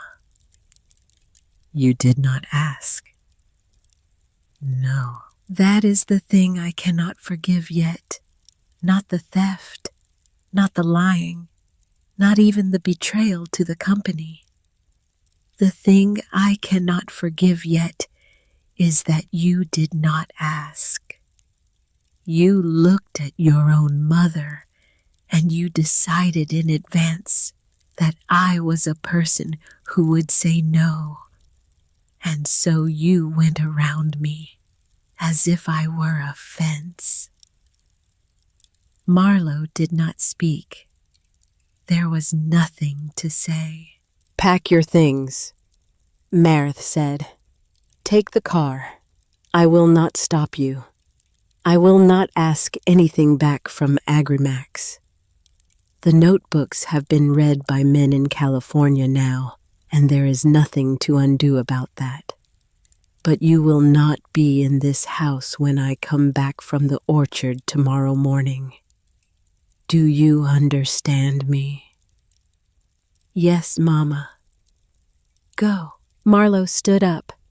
She left the dining room. Marith heard her upstairs packing. She heard the suitcase being dragged across the floor. She heard Marlowe come back down. She heard the front door open and close. She heard the car start in the gravel drive. She heard it pull away. She sat at the walnut table for a long time after the sound of the car had faded. She was 67 years old. She had buried a husband, a mother, a grandmother. She had been alone before. She was alone again. She got up slowly and she went out to the orchard because the orchard was what was left and the orchard still needed her. She worked the 4.6 acres by herself for 4 years. She was 67, 68, 69, 70. The orchard was 9 years old, then 10, then 11, then 12. The trees were no longer young. They were full-bearing trees, now 15 feet tall and spreading. The 2008 harvest was 400 bushels. The 2009 harvest was 620. The 2010 harvest was nearly 800 bushels, which was almost 30,000 pounds of apples from 145 trees on 4.6 acres of ground. A German multinational had declared dead. She had begun very slowly to find a market for them. A baker in Reading had been buying her Roxbury russets for 2 years. A small farm-to-table restaurant in Allentown was buying her Northern Spies in October for cider production. In the autumn of 2009, a chef from Philadelphia named Damon Restelli had driven up to the farmer's market in Reading and tasted one of her Esopus Spitzenbergs and had ordered 240 pounds for an autumn pastry menu at his restaurant in Center City. He had paid her $2.20 a pound. He had told her quietly as he loaded the boxes into his car that he had never tasted an American apple that had so much pectin and so much sugar and so much acid in such balance and that he was going to tell his friends. In the autumn of 2010, 4 orders came from chefs Meredith had never heard of in 3 different cities. She was still selling almost everything below 10 cents a pound, under what the apples were worth, because she had no infrastructure and no sales force and no story she knew how to tell. She suspected the apples were worth more than she was getting for them. She did not yet know how much more. On the 11th of October 2010, a letter arrived from Hawthorne Hill Industries. It was from a different lawyer than the one who had filed the easement. It was on the letterhead of the parent company's North American legal division in Allentown. It was 3 paragraphs long. The letter informed Meredith that in connection with planning for the second precalciner line and certain ancillary rail facilities, Hawthorne Hill Industries had determined that it would be necessary in the public interest of the regional cement manufacturing economy to acquire the western portion of the Pell property by eminent domain. The company had retained outside counsel to assist in the proceedings and had filed a preliminary declaration of taking with the Berks County Court of Common Pleas. The proceedings would commence in approximately 18 months. The company was prepared at this time to extend a final pre-condemnation offer of $180,000 for the 4.6 acres. This offer would expire on the 31st of March 2011. After that date, the matter would proceed through the courts, and the company could no longer guarantee the favorable terms currently on the table. Meredith read the letter once. She put it on the kitchen table. She walked out to the orchard. It was a cold October afternoon. The leaves were beginning to turn. The Spitzenbergs were heavy with fruit, the red striped with gold. She walked through the rows, slowly touching the trees as she passed, the way she had touched her grandmother's 6 gnarled survivors 12 years before in the moonlight. She was 70 years old. She was alone. The company was coming with eminent domain. They would, by the standards of Pennsylvania condemnation law, almost certainly win. The photographs in the roll-top desk were still good, but eminent domain was a different fight than an easement. The photographs would not stop a condemnation. They would only complicate it. She stood at the southern end of the orchard in the rows her grandmother's rootstock had built, looking north along the fence line. She said into the cold afternoon air, to no one she could see, "I am not finished yet." The wind moved through the apple trees. The leaves whispered something that sounded almost like an answer. She turned and walked back to the house. The next morning, she called her daughter in California for the first time in 3 years and 4 months. Marlo Pell was 37 years old in the autumn of 2010. She had been in California for 3 years and 4 months. She had a 1-bedroom apartment in a stucco building in North Salinas, 10 minutes from the Agrimax Foods campus, and a leased silver Honda Accord and a small balcony where she had tried to grow rosemary in a terracotta pot and had not been able to keep it alive in the dry coastal heat.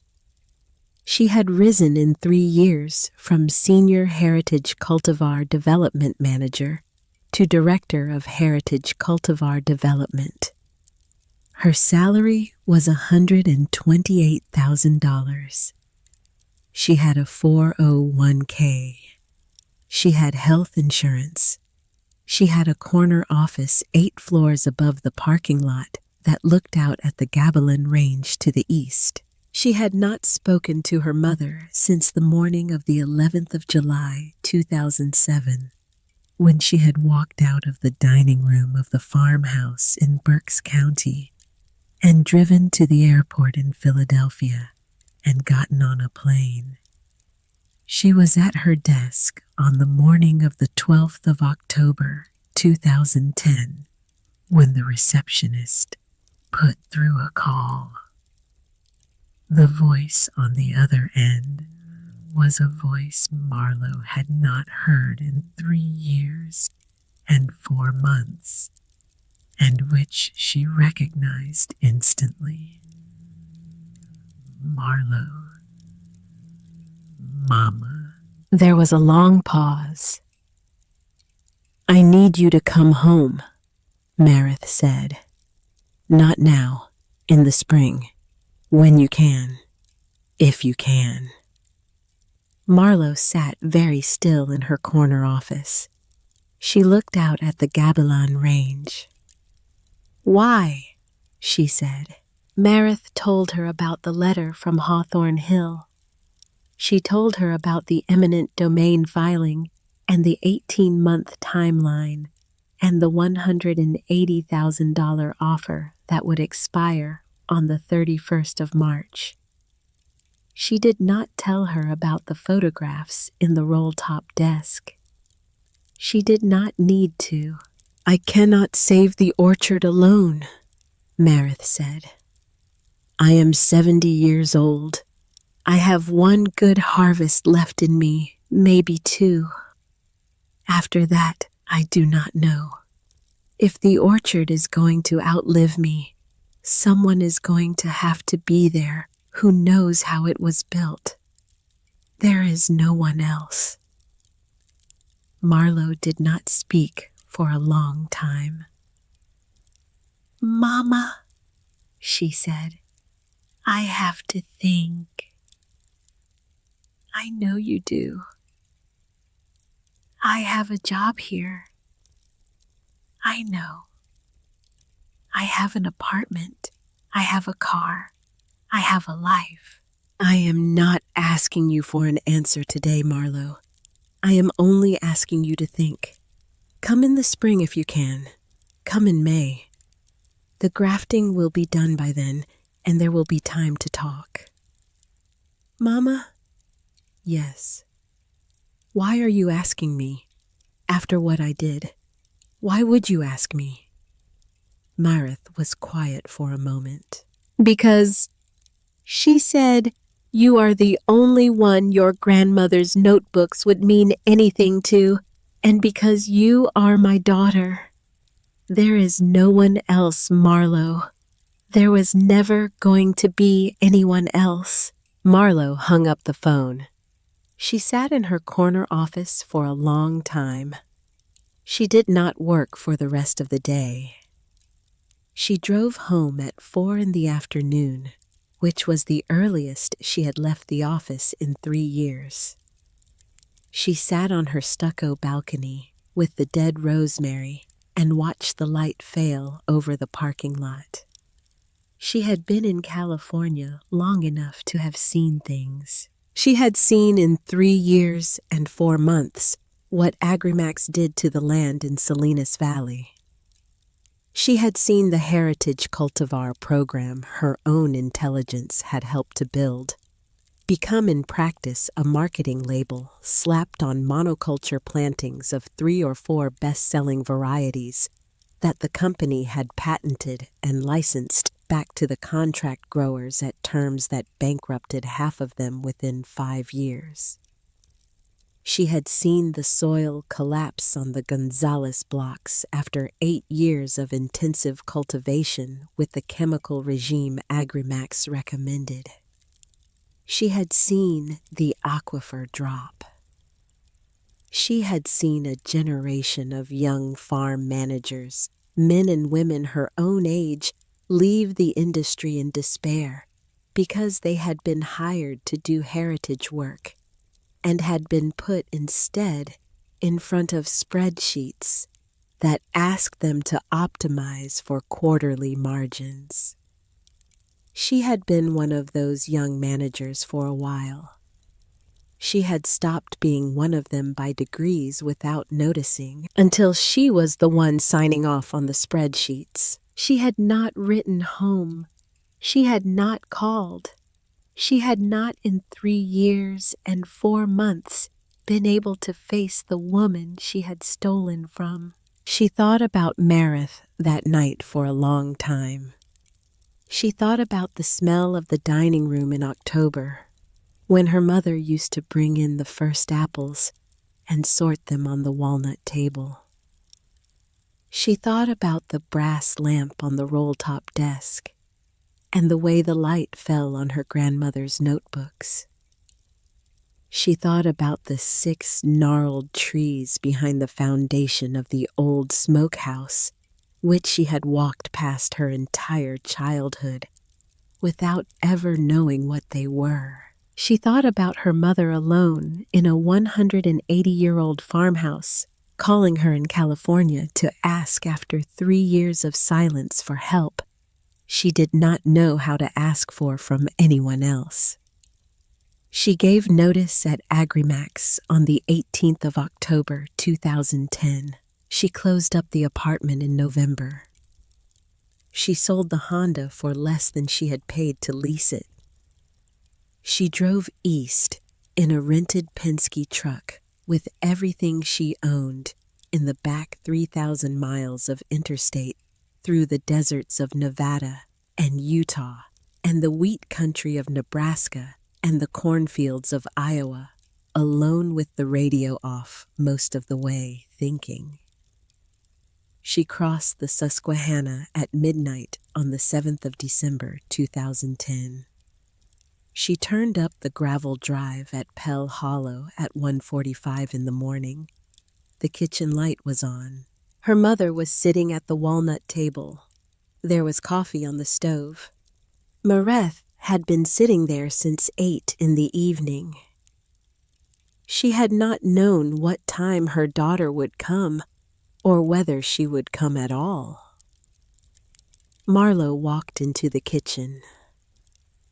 The 2 women looked at each other across the room. Neither of them spoke. After a long moment, Meredith stood up. She walked across the kitchen.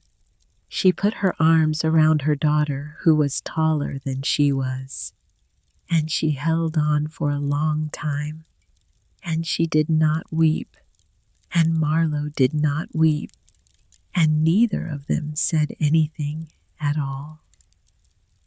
The reconciliation was not easy. Meredith did not forgive in a day or in a week or in a month. She did not, in fact, ever say the word forgiveness to Marlo out loud. What she did was give Marlo work. On the morning after Marlo arrived, Meredith handed her a pair of leather gloves and a pruning saw, and walked her out to the orchard and told her which lateral branches needed to come off the 2nd-row northern spies. And Marlo took the saw and went to work in the December cold, and she did not stop working for the rest of the day. The next day, Meredith gave her the books to balance. The day after that, Meredith gave her the seasonal labor schedule to redraft. The day after that, Meredith gave her the file folder of correspondence with Marjorie Wainscott on the eminent domain matter, and Marlo read it through and asked her mother whether she could sit in on the next meeting with Marjorie, and Meredith said yes. That was the closest they came for almost a year to talking about what had happened in July of 2007. The eminent domain proceeding consumed the winter and spring of 2011. Marjorie Wainscott was a country lawyer from Hamburg with 1 paralegal and a part-time secretary going up against a Philadelphia firm with 11 lawyers assigned full-time to the file. She would have been outmatched on any ordinary day. She was not on an ordinary day. She had in the bottom drawer of her own office filing cabinet a sealed manila envelope containing 14 photographic negatives dated June 25th, 1998, and a sworn affidavit from Meredith Pell describing what those negatives depicted. She had, over the course of the easement fight in 2005 and 2006, made very careful, very quiet, very specific use of the existence of these negatives in conversations with the senior partner who oversaw Hawthorne Hill's Pennsylvania litigation. In April of 2011, 3 weeks before the condemnation hearing was scheduled to begin, Marjorie requested a private meeting with that senior partner in Philadelphia. She drove down on a Tuesday morning. She wore a gray suit. She carried a manila folder. The meeting lasted 22 minutes. She drove back to Hamburg in the afternoon. The condemnation proceeding was withdrawn 3 days later, on the 7th of April 2011, without explanation. Hawthorne Hill Industries indicated through outside counsel that the strategic acquisition of the parcel was no longer a priority in the current planning cycle. Marlowe read the withdrawal order in Marjorie's office. She read it twice. She looked at Marjorie across the desk. "How?" she said. Marjorie folded her hands on the desk. "Your mother is a more complicated woman than either of us has ever given her credit for, Marlowe. I would suggest that you spend the next several years trying to understand that. You will have a better life if you do." Marlowe went home that evening. She found Meredith in the kitchen putting up apple butter. The October harvest of 2010 had been so large that they had carried unprocessed seconds into the winter. The kitchen was warm and dim and smelled of cinnamon and clove and the deep mahogany of apples that had been cooking down for hours. Marlowe sat at the walnut table. She watched her mother work. "Mama," she said, "how long have you known?" "Known what?" "That I gave Brock Holcomb my phone number in August of 1998 in the parking lot of the diner on Route 61. Meredith lifted the wooden spoon out of the pot.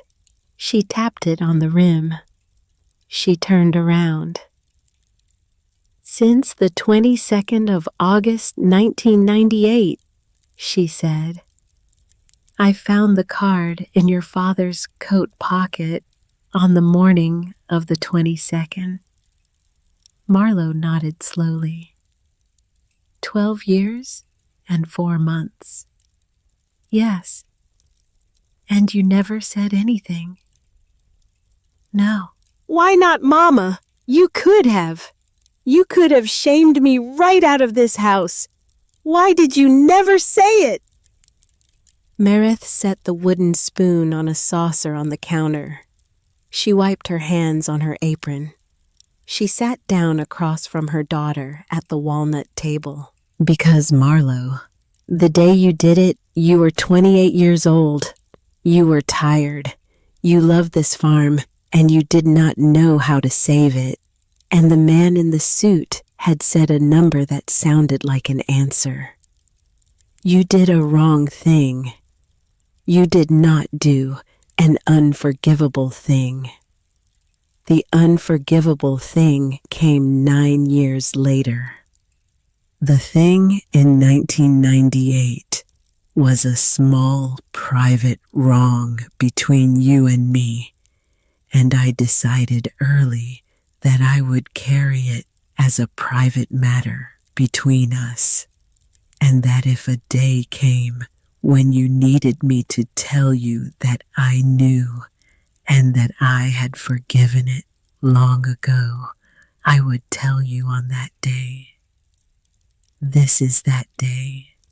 I knew. I forgave it almost immediately. I never spoke of it because there was nothing to be gained by speaking of it.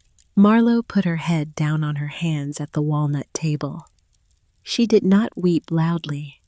She wept the way her mother wept, which was without sound, only the slow shake of the shoulders and the long quiet. Mareth sat across from her. She did not reach across the table. She let her daughter be in the dim kitchen, full of the smell of apples cooking down. After a long time, Marlowe lifted her face. Mama, the notebooks, the varieties, the brief I gave to Agrimax, I am I know. I cannot undo it. No! I have been trying for 3 years to find a way to. There is no way, Marlowe. The information went where it went. You cannot call it back. You can only build something on this farm that is better than what they took. That is what you are here to do now. Marlowe nodded. She wiped her face with the back of her hand. She looked across the table at her mother. All right, she said. All right, Mama. The summer of 2011 and the summer of 2012 were good summers. The orchard bore well. Marlowe took over the books and the seasonal labor and the chef accounts, which she expanded carefully through a few cold calls and a great many warm introductions from Damon Restelli. By the autumn of 2012, the orchard was selling to 7 restaurants in Philadelphia, 3 in Wilmington, and 2 in Lancaster. The going price had crept up to $2.60 a pound for the Spitzenbergs, and $2.40 for the Northern Spies, and $3.10 for the Roxbury Russets. Because the Russets were the strangest looking apple any chef had ever put on a plate, and a strange looking apple Damon had explained to Marlowe one afternoon was worth more to the right chef than a beautiful one. In May of 2013, Damon called Marlowe and said, I want to bring someone up to see the farm. Who? His name is Cyrus Penhallow. He buys for Greenwich Market Hall in New York. He is the most particular human being I have ever met. He has been asking about the Spitzenbergs for 2 years. I have been holding him off because I wanted to be sure he was the right buyer. I think he is. Will your mother let me bring him? Marlowe asked Mareth that evening at supper. Mareth thought about it. She looked at her daughter across the walnut table. Damon trusts him. Damon trusts him. Then yes. Cyrus Penhallow drove up to Pell Hollow on the 18th of October 2013 in a battered green Subaru station wagon with New York plates. He was 50 years old. He was a tall, thin, quiet man in a brown field coat and a pair of canvas trousers and bean boots that had been resoled twice. His hair was beginning to gray at the temples. He wore wire-rimmed glasses.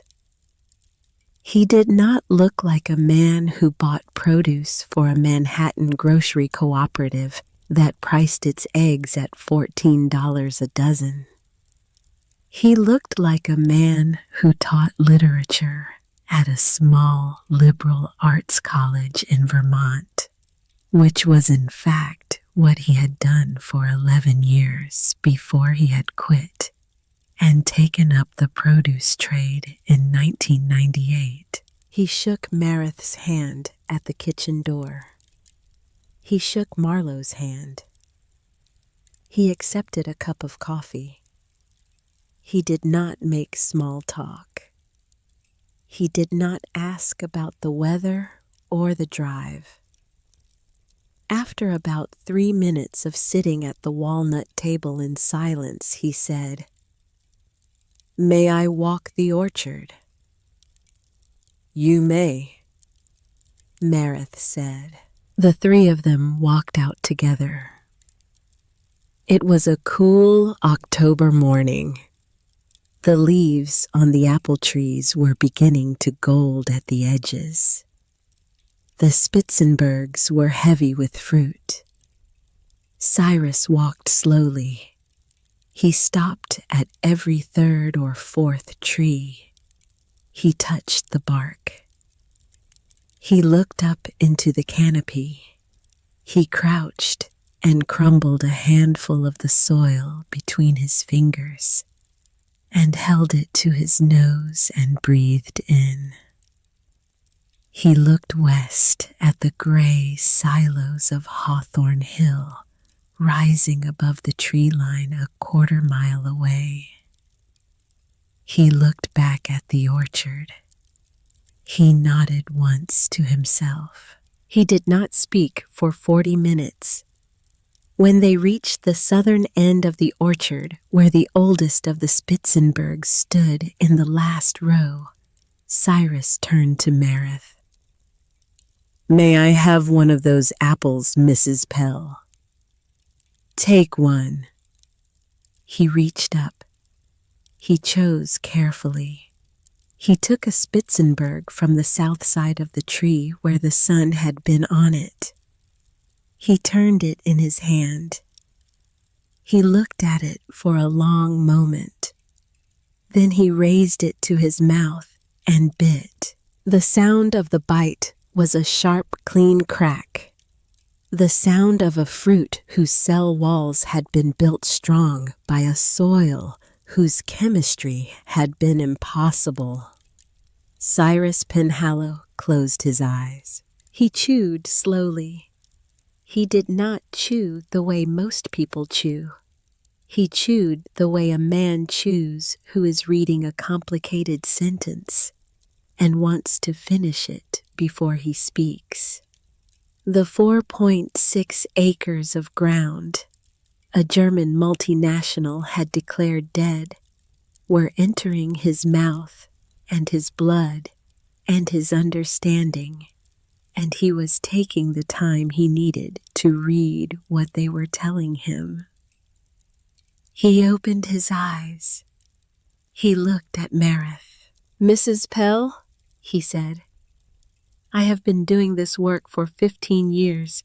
I have tasted apples in Normandy, and apples in Kazakhstan, and apples in the Wenatchee Valley, and apples in upstate New York, and apples on every farm in New England that grows fruit worth eating.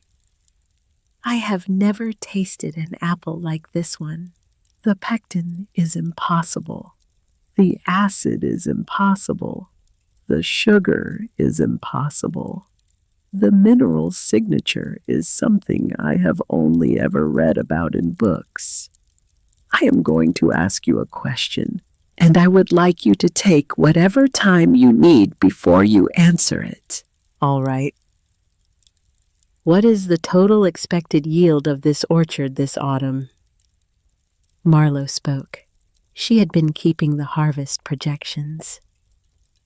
93,800 pounds, Mr. Penhallow, across all 4 varieties. The Spitzenbergs are about 38,000 of that. Cyrus nodded. "I want all of it." There was a silence in the orchard.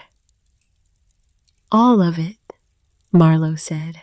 "All of it, every pound. Spitzenberg's northern spies, Roxbury russets and Baldwins. I will take the entire harvest from this orchard, and I will pay you for it at the price I am about to name. I will not negotiate the price. I am going to say the number once. If the number is acceptable, we have a deal. If it is not, I will thank you for your time, and I will drive back to New York. Name it, Meredith said. $4.20 per pound, packed and delivered to our warehouse on 11th Avenue in Manhattan. We will pay for the boxes.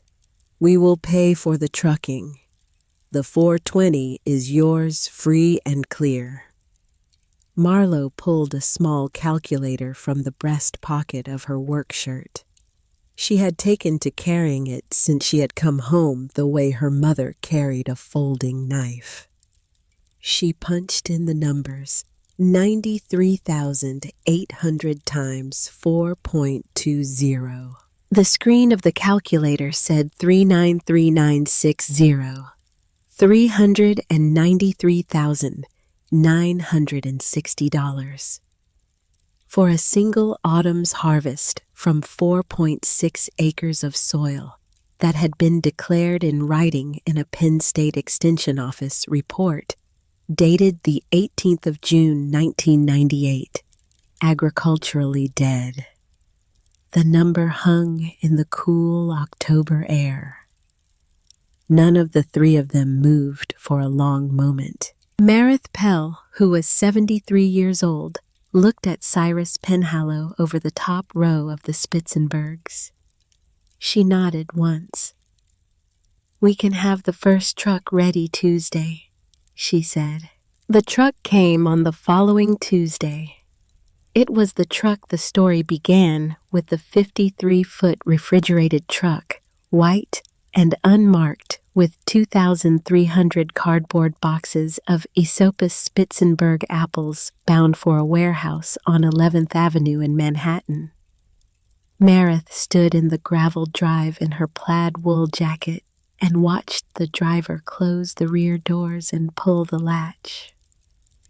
She watched the truck turn around in the wide gravel apron in front of the barn and start down the long lane toward the township road.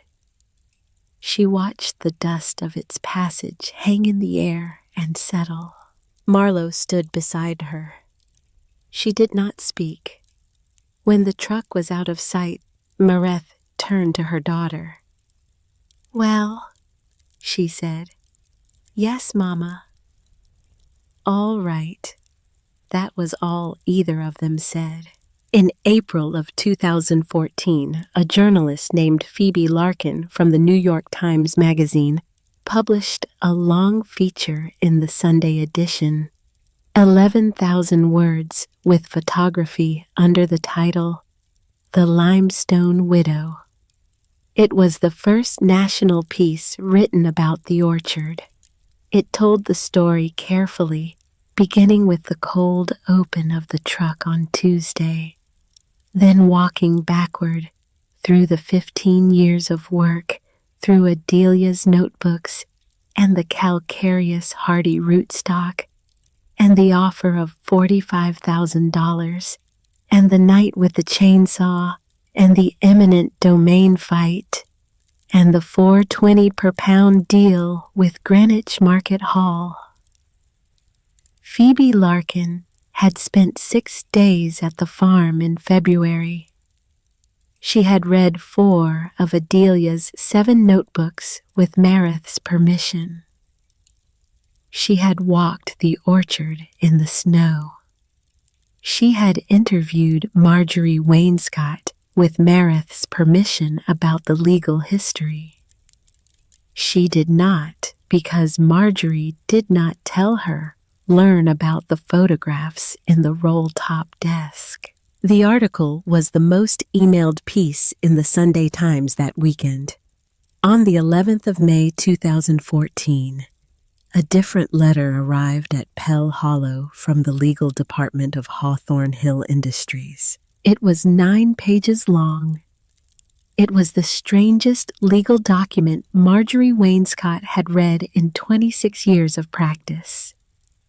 It argued with the support of an attached expert report from a food chemistry consultant in Brussels that the unique mineral profile of the Pell Hollow apples was the direct result of long-term exposure to limestone particulate emissions from the Hawthorne Hill cement manufacturing process, and that Hawthorne Hill Industries, as the originating source of those particulates, was entitled to a perpetual, non-exclusive license to use the terroir signature of the parcel in its own product marketing and branding, including but not limited to the right to license a fractional intellectual property interest in any commercial product grown on the affected soil.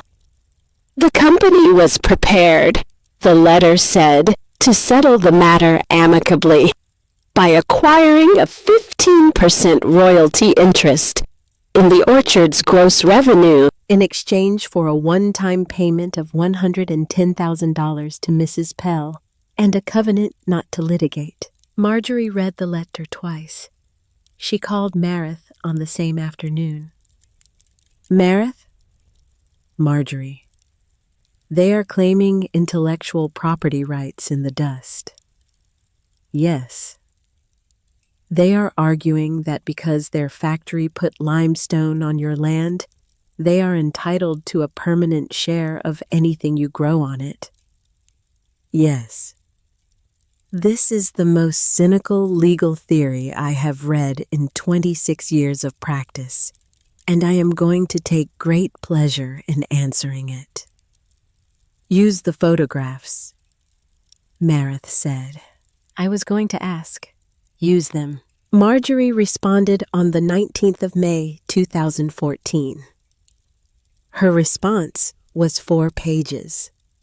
She acknowledged Hawthorne Hill's claim of long-term limestone particulate exposure as a contributing factor in the soil chemistry of the affected parcel.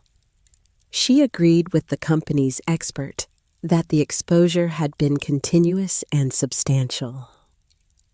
She noted, however, that the particulate exposure had not been limited to permitted fugitive dust emissions from the kiln stacks. She enclosed as Exhibit A copies of 14 photographs depicting Hawthorne Hill employees in company uniforms operating company-marked dump trucks, disposing of precalciner residue ash into an open drainage ditch 15 feet from the Pell property line on the night of the 25th of June, 1998. She enclosed as Exhibit B a copy of a daily shift log dated June 25th, 1998, photographed at the scene bearing the signatures of the 3 employees in question and the supervisor on duty. She enclosed as Exhibit C a sworn affidavit from Marith Pell dated the 2nd of July, 1998, describing in detail what she had witnessed and photographed. She noted that the disposal depicted in the exhibits constituted an unpermitted release of regulated industrial residue in violation of the Pennsylvania Solid Waste Management Act, and that the statute of limitations on the regulatory enforcement action arising from such a release did not commence to run until the discovery of the violation by the relevant enforcement authority. She noted in closing that if Hawthorne Hill Industries wished to formally assert that its particulate emissions had been the determinative factor in the terroir signature of the Pell Hollow parcel, Mrs. Pell would be prepared to enter that admission together with the supporting exhibits into the public record at the earliest available judicial proceeding. The intellectual property claim was withdrawn within 72 hours. Hawthorne Hill Industries did not approach Meredith Pell again in any legal capacity for the remainder of her life. The company did, however, send a delegation in August of 2014, two senior executives in a black car, to ask whether Mrs. Pell would be willing to discuss a settlement of any potential regulatory matters arising from the 1998 incident on terms favorable to all parties. Meredith received them in the kitchen. She poured them coffee. She listened to them for 30 minutes. When they were finished, she said, "I want two things. I want a written corporate commitment signed by the chief executive officer of the parent company and notarized that no precalciner residue or kiln dust will ever again be disposed of on or near the Pell property by any means other than transport to a licensed facility. And I want a contribution of $200,000 to a scholarship fund to be established at the Penn State College of Agricultural Sciences for young women pursuing degrees in pomology or sustainable orchard management. The fund will be named the Adelia Pell Memorial Scholarship in honor of my grandmother. You will have no role in administering the fund. You will not be named as a donor in any public communication, and you will sign a non-disclosure agreement with respect to the contribution. I want no money for myself. I want no apology.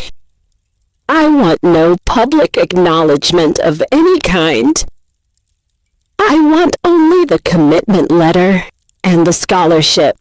The senior executive looked at her across the kitchen table. "Mrs. Pell," he said, "if I may, why are you not taking the money for yourself?" Meredith looked at him for a long moment. "Because," she said, "I do not need it, and because, sir, the only thing your company has ever given me that I have wanted to keep was the dust, and I have already turned the dust into something. The scholarship is what I would like you to turn it into next." The agreement was signed on the 11th of September, 2014. The commitment letter was executed by the chief executive officer of the parent company in Dusseldorf. The $200,000 was wired to a scholarship endowment at the Penn State College of Agricultural Sciences 3 weeks later. The Adelia Pell Memorial Scholarship for Women in Pomology and Sustainable Orchard Management was first awarded in the spring of 2016. By 2024, it had supported the education of 41 young women in the field. None of them ever knew where the money had originally come from. On a cold November afternoon in 2017, a man walked up the gravel drive at Pell Hollow on foot. He was alone. He had no car. He was wearing a work coat that had not been new in many years, and a pair of boots that were almost worn through at the heels. He was carrying a small duffel bag. He stopped at the gate and stood there for a long time, the way a man stops who is not sure he has the right to come any farther. Marlowe saw him from the kitchen window. She did not recognize him at first. She walked out onto the porch in her shirt sleeves. The wind was cold off the western fence. She looked at him for a long moment. Then she did recognize him. He had aged badly. He was 53 years old now. He had lost a great deal of weight since 1998. His hair was thin and his face was lined, and his hands, when he held them at his sides, had the slight tremor of a man who had recently stopped drinking. He was Brock Holcomb. He had been a senior land acquisition specialist for Hawthorne Hill Industries until 2015, when a corporate restructuring had eliminated his position. He had not found another job in his field. His marriage had ended in 2016. His house in Bethlehem had been foreclosed in early 2017. He had spent the last 8 months living in a single rented room in a boarding house in Allentown, working part-time at a hardware store, and he had run out of options. Marlowe came down the porch steps. Mr. Holcomb. Miss Pell, I am sorry to come here unannounced. I would have called, but I did not have a phone. What can I do for you? He looked down at his boots. Then he looked up. I came to ask your mother whether she has any work. Day labor. Whatever she has. I am not asking for a salary.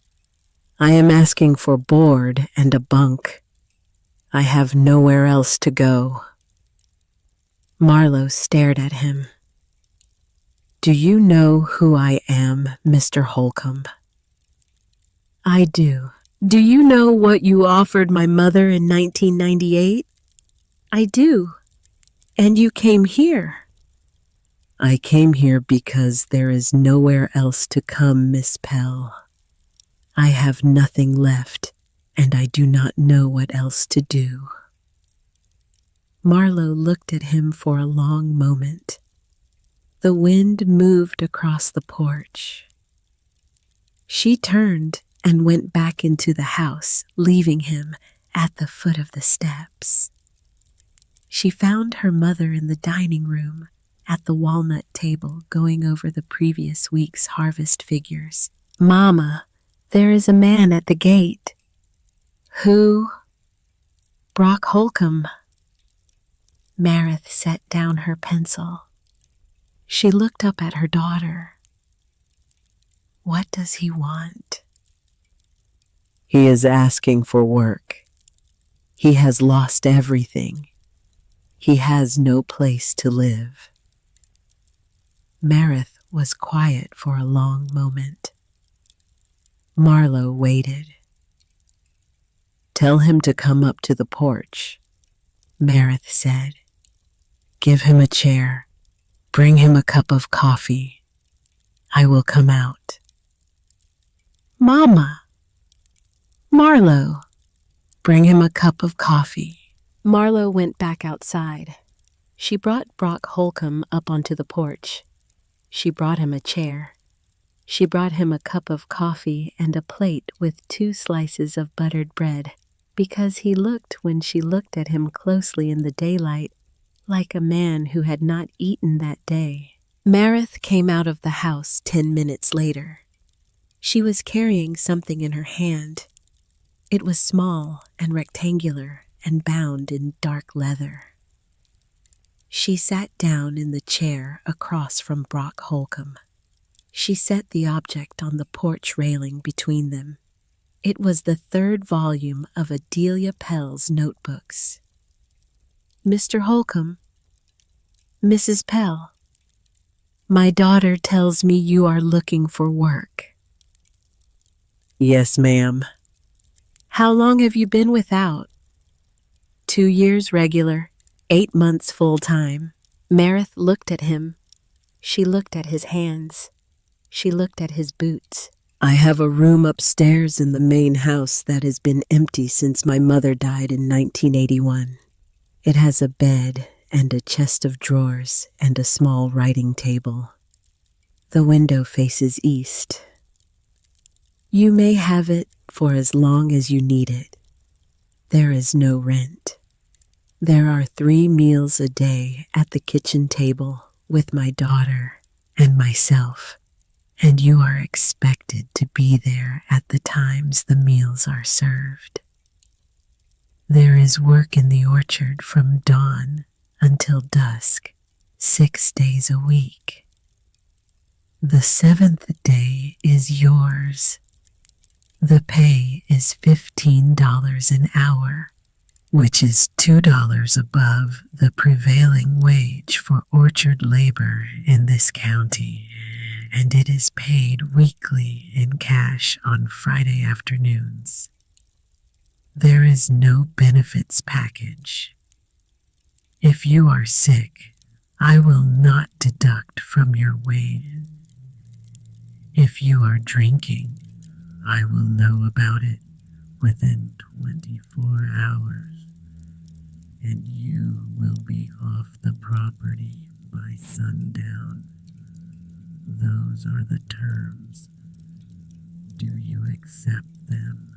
Brock Holcomb sat very still in the chair on the porch. The cup of coffee was in his hand. His hand was shaking slightly.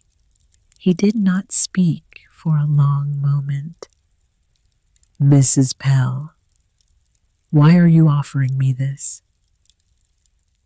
I am not offering it to you yet, Mr. Holcomb. I am offering you a chance to read something first. After you read it, if you still want the work is yours. She picked up the leather-bound notebook from the porch railing. She handed it across to him. This is my grandmother's 3rd volume. It contains the entry that began the orchard you tried to buy from me for $45,000 in August of 1998. Take it, read it, sit on this porch. Take the day. I will bring you supper at 6. After supper, you may tell me whether you wish to plant trees with me in the morning. Brock Holcomb took the notebook in both hands. He held it as a man holds a thing he has not earned the right to hold. He looked at Meredith. Mrs. Pell, why? Meredith Pell, who was 77 years old, who had outlived her husband and her grandmother and her mother and very nearly her farm, looked at the man who had stood on her fence line in a charcoal suit 19 years before and offered her $45,000 to walk away from her life. Because, Mr. Holcomb, my grandmother left me a tree that had learned to eat stone.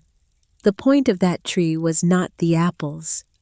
The point was that nothing is wasted if you know how to look at it, including sometimes the man who once came to take your land. Read the book. He read it. He stayed for supper. He took the work in the morning. He stayed at Pell Hollow for 6 years.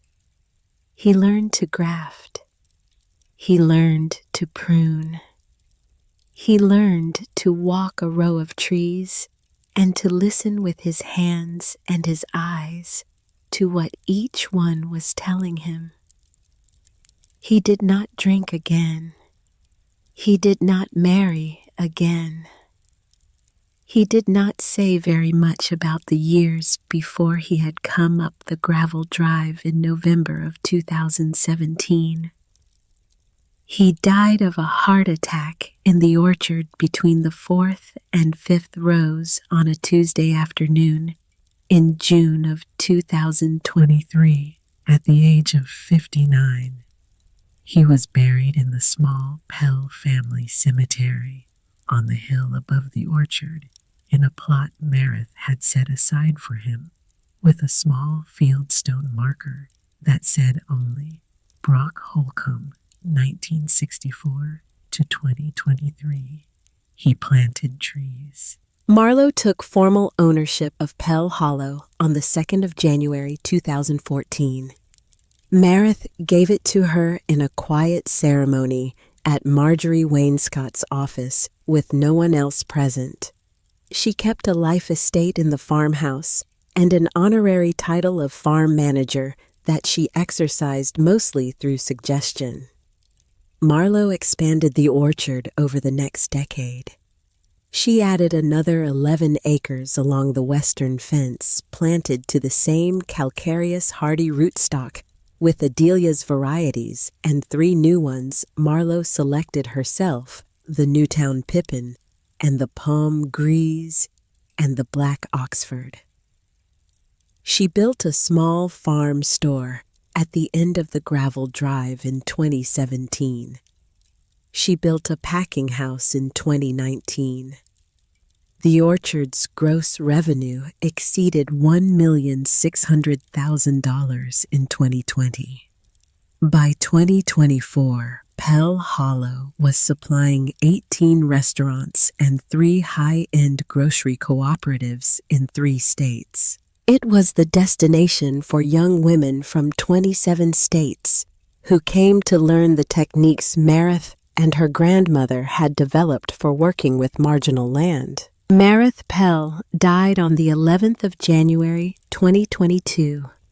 She was 82 years old. She died in the orchard between the 7th and 8th rows of northern spies, with a pair of bypass pruners in her right hand and a length of fresh-cut scion wood in her left. The autopsy listed the cause as a cerebral hemorrhage. Marlowe found her at 3 in the afternoon. She had been pruning a leader on a tree that had been planted in April of 1999. She was buried in the Pell family cemetery on the hill above the orchard next to Thurston Pell, and across a low stone wall from the grave of her grandmother, Adelia Pell, who had been buried there in October of 1968, with a small slate marker that said, Adelia Pell, 1879 to 1968. She knew what the stones remembered. From the hill, you can see the entire farm. You can see the eastern fields where Marlowe still grows the corn and the soybeans that pay the property tax.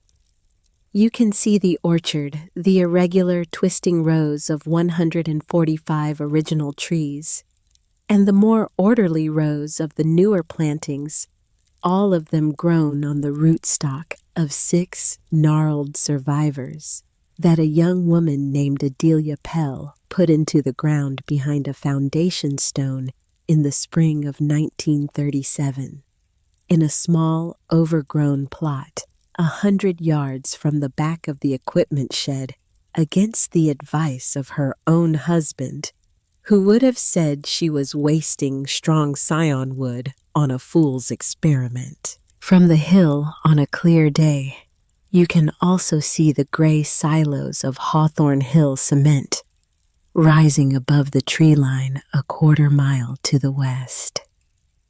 The plant is still operating. The new precalciner kiln runs continuously. On dry afternoons, when the wind is in the east, you can still see the white plume of limestone dust drifting across the western fence of Pell Hollow, settling on the leaves of the apple trees, working its slow, patient chemistry into the soil where the trees have learned to feed. It was never about the apples. It was about a way of seeing. Institutional expertise sees a number, a pH of 8.3, and declares a verdict. It sees a problem to be solved, a liability to be mitigated, a variable to be controlled. It is a knowledge that is wide but shallow. Inherited wisdom sees a condition. It asks not what is wrong with the land, but what the land is suited for. It looks for the exception, the outlier, the thing that has already adapted. It is a knowledge that is narrow but deep. It is carried sometimes in the leather-bound notebooks of a woman who was never permitted to publish a paper in her lifetime, kept in a cedar chest for 62 years, until the right granddaughter knelt down at a roll-top desk in the middle of the night and finally read what was waiting for her. The limestone dust was not a poison. It was a filter. It filtered out the impatient and the unobservant and the people who would not listen to the long, quiet voices of the women who had come before them. It created a difficult and exacting environment where only a specific kind of life could flourish, a life that had been waiting for almost a century in a forgotten plot behind a foundation stone for its moment to arrive. What is broken is often only waiting for the right kind of vision to see it as whole. What is worthless is often only a value that has not yet been understood. And what is lost sometimes is not lost at all.